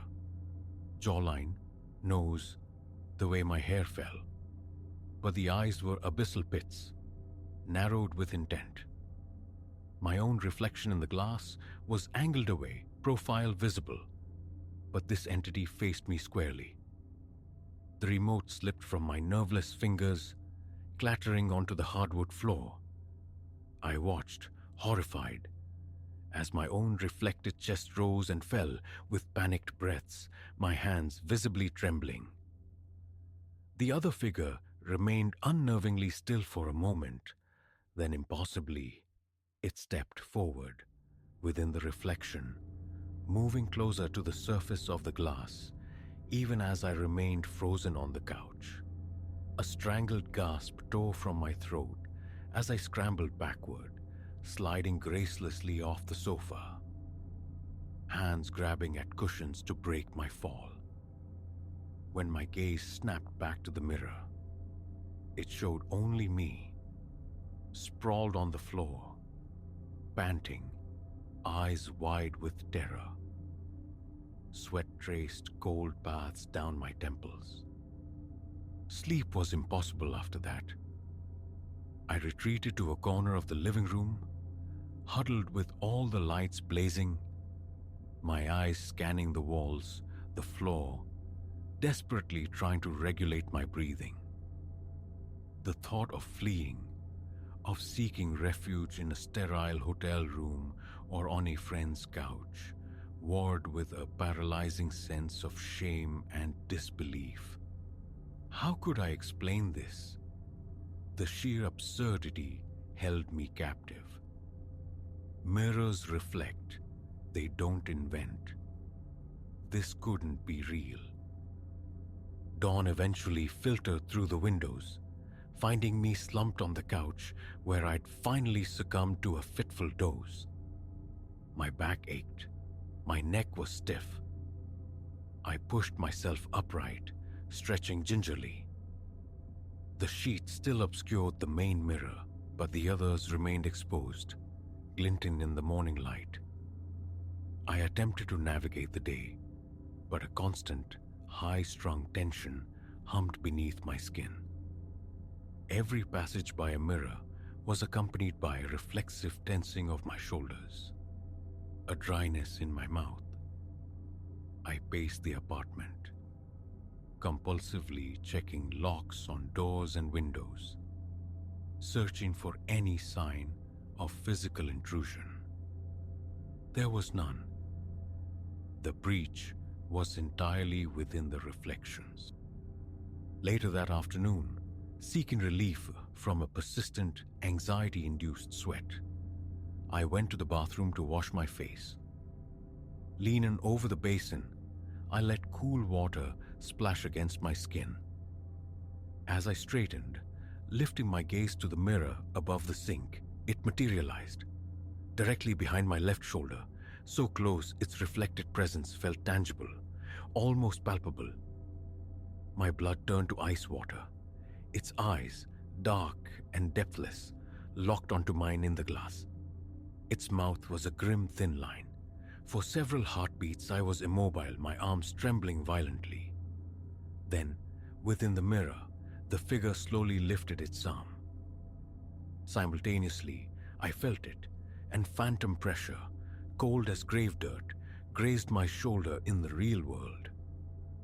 A strangled yelp escaped me. I spun around, nearly crashing onto the tiled floor, my hip colliding painfully with the edge of the sink. The bathroom was empty. My breathing was shallow and rapid, my heart pounding with dizzying force. Fumbling, I shut off the faucet and slammed the bathroom door behind me, sealing myself out. Enough. This passive endurance was untenable. I retrieved a screwdriver from the small toolbox stashed near the coat rack. Marching into the bedroom, I began to pry the mirror from the closet door. A cheap fixture, likely original to the apartment. Nails screeched in protest. Splinters of wood flew from the frame. Finally, it came loose. I carried the mirror, surprisingly heavy, into the living room and leaned it against the wall, facing inward. My hands shook so badly I had to sit, breath catching in my throat. My eyes fell on the shrouded mirror behind the couch. A conviction solidified. Every mirror had to go, yet a deeper, colder certainty whispered that it wouldn't suffice. The entity manifested in reflections I couldn't remove. The television's dark screen, the window panes at night. Still, action felt necessary. I began unhooking the smaller mirrors, stacking them carefully in the hallway. A dull ache spread through my muscles, born of sustained stress. My mouth felt like parchment. A glance at the clock. 7 tuck beam. Darkness was descending. I switched on every light source in the apartment, banishing shadows with an almost frantic intensity. Around 9, pacing the narrow hallway, debating the merits of smashing the collected mirrors versus hiding them in the building's storage unit, my eyes caught movement. On the sheet covering the large living room mirror, a distinct ripple, as if something had brushed against it from behind.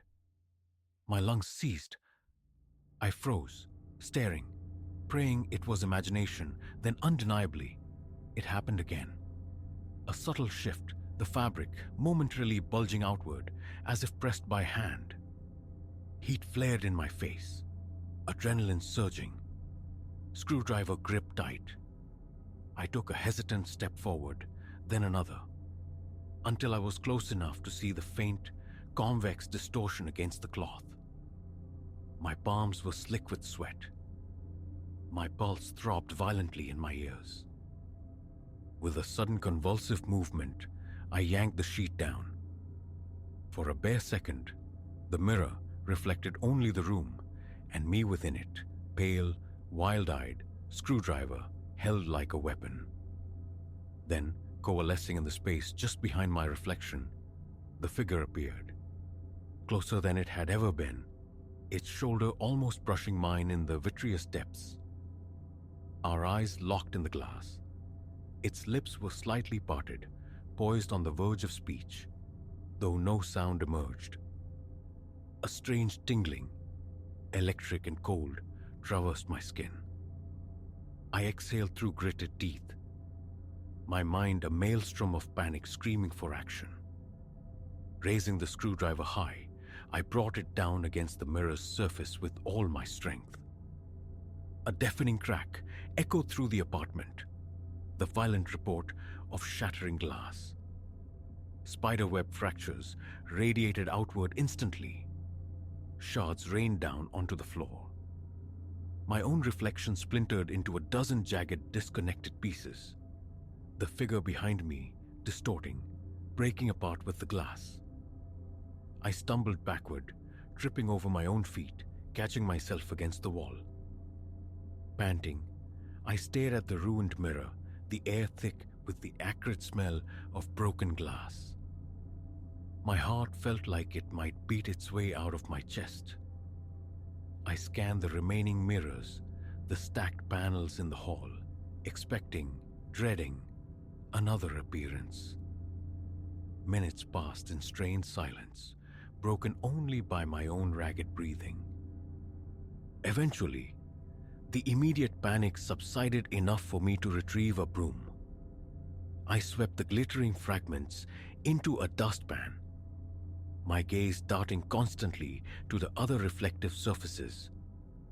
No second figure shadowed me. Once the floor was clear, I carefully leaned the fractured mirror against the wall, its broken face turned away. Exhaustion washed over me. heavy and profound, yet laced with a persistent vibrating tension, as if I'd run miles. Hours have passed since the mirror shattered.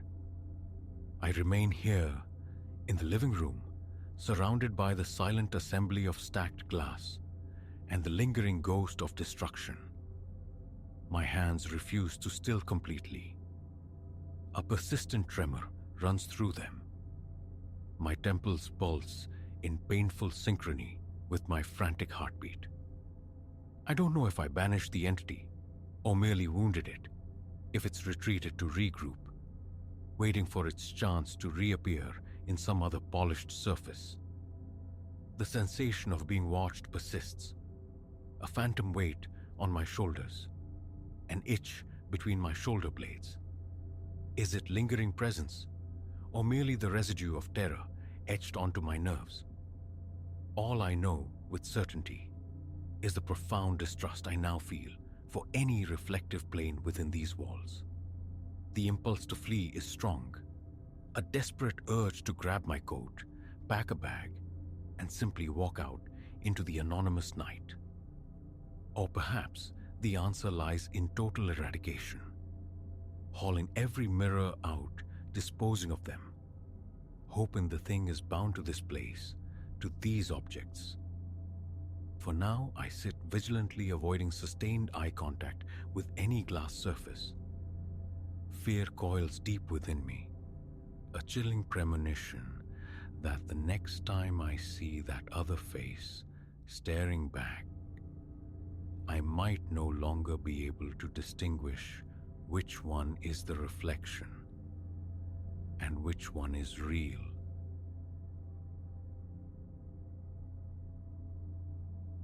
Before sight, before sound, came the smell. A caustic tang, invasive, utterly alien to the warehouse's usual breath of dust and cardboard. It coiled from beneath the door, the moment my hand closed on the cold metal, a premonition rendered in fumes. In that instant, the ordinary night fractured. I had trespassed onto forbidden ground. For half a year, the graveyard shift at Apex Warehousing had been my predictable rhythm. 10 p.m. to 6 a.m., a solitary patrol through cavernous aisles, the vast complex entrusted to my vigilance. Necessary tedium, paying the bills. Nothing ever disturbed the deep silence. Until that Tuesday. Midnight had just bled into Wednesday. My boots struck hollow notes against the concrete expanse as I swept my flashlight beam across towering steel shelves laden with anonymous cargo. A cathedral of commerce, vibrant by day, tomb-like in the nocturnal hours. Completing my circuit of the east wing, my eye caught an anomaly. A sliver of wan light leaking from the base of Storage Unit 17. Strange. That space had stood vacant for months. A dead zone on my rounds. Drawn by a current of unease, I drifted closer, fingers instinctively finding the radio clipped to my belt. The scent ambushed me fully as I eased the door inward. Ammonia, bleach, yes, but fused with something else, something sharp and metallic that clawed at the back of my throat. My eyes streamed. A cough threatened to betray me. Blinking through the chemical mist, I stabbed the darkness with my light. The beam illuminated a scene ripped from some fever dream of illicit industry. Makeshift tables groaned under a congress of flasks, beakers, and coiled tubing like glass entrails. Burners murmured with low blue flames.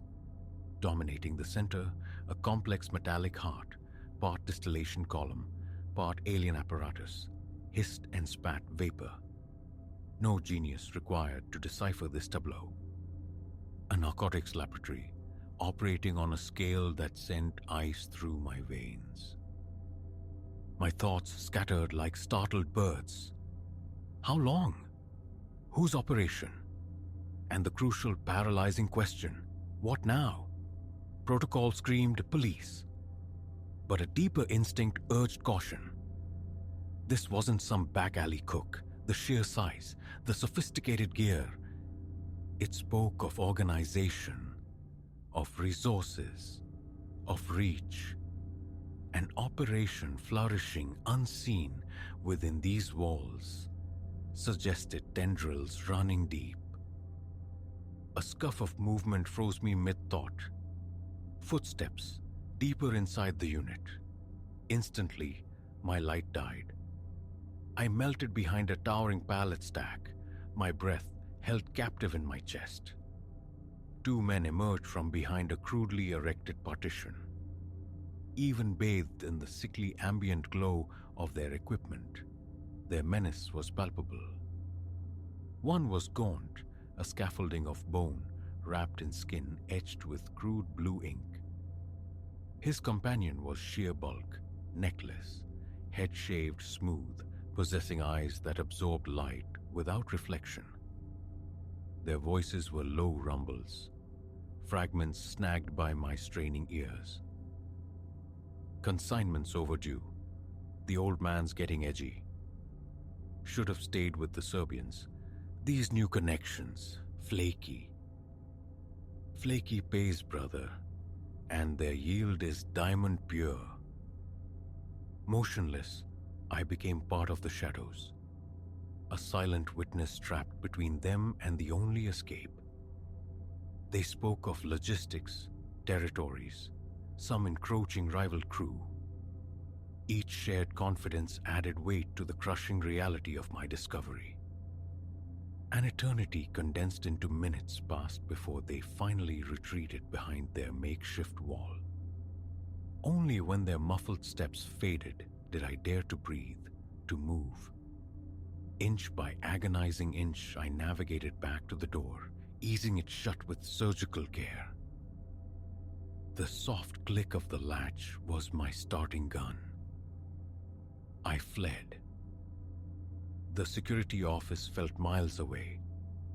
I slammed the door, threw the bolt, and collapsed into the worn vinyl chair, lungs raw, adrenaline leaving a metallic taste in my mouth. The phone beckoned, the logical next step. But a chilling realization stayed my hand.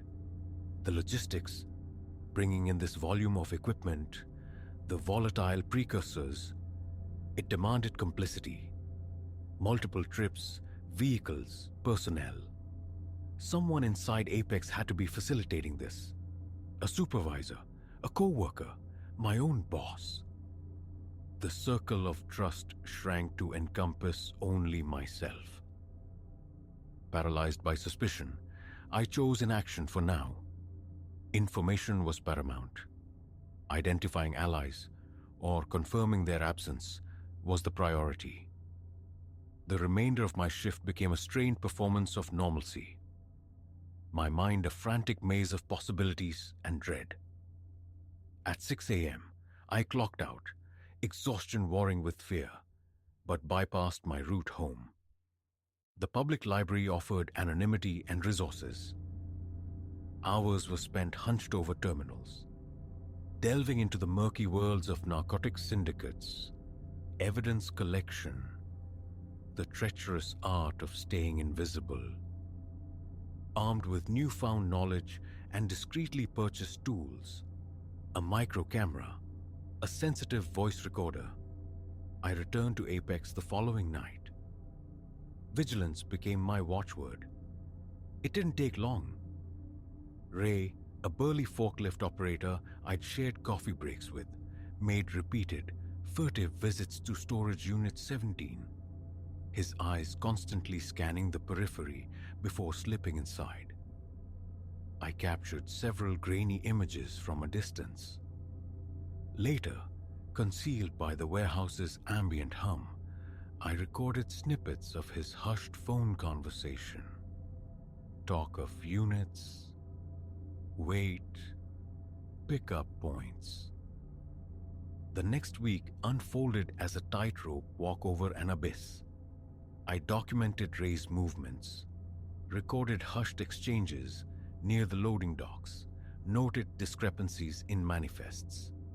Each photo snapped, each audio file saved, felt like adding another grain of sand to a scale that could tip toward my salvation or my demise. These weren't amateurs. Discovery felt inevitable, a predator circling just outside my awareness. Paranoia became my constant companion. Every shared glance felt weighted, every unexpected sound jolted my nerves raw. Sleep offered little refuge. After nearly 2 weeks submerged in this clandestine investigation, the weight of my collected proof felt substantial enough. It was time. The local constabulary felt too risky. Small-town networks could be porous, compromised. Instead, I composed an anonymous digital package, select photos, audio clips, detailed observations, and sent it encrypted to the State Bureau of Investigation. Then, the agonizing wait began. Each passing shift a gamble on whether the SBI would act before my quarry realized they were being watched. Friday night brought the storm.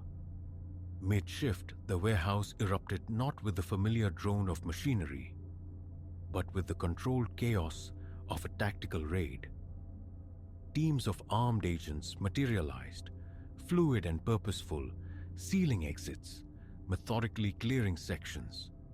From the deep shadows of a distant aisle, I observed the breach of Storage Unit 17. Shouted commands, the clatter of equipment, brief sounds of struggle.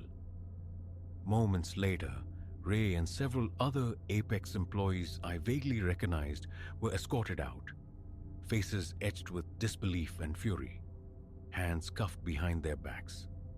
An agent, sharp-eyed and impassive, found me near the security office. He flashed credentials. "Sir, we have some questions for you."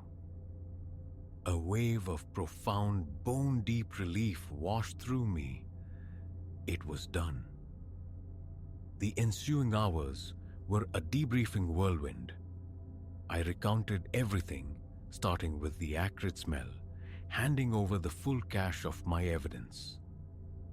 The agents listened intently, their expressions shifting from professional detachment to grudging respect. "You swam with sharks, son," one remarked grimly, leaning against a desk. "This crew? Vanguard for a cartel, pushing hard into the region. Finding out about you wouldn't have ended with a warning." The abstract danger I'd courted suddenly gained terrifying specificity.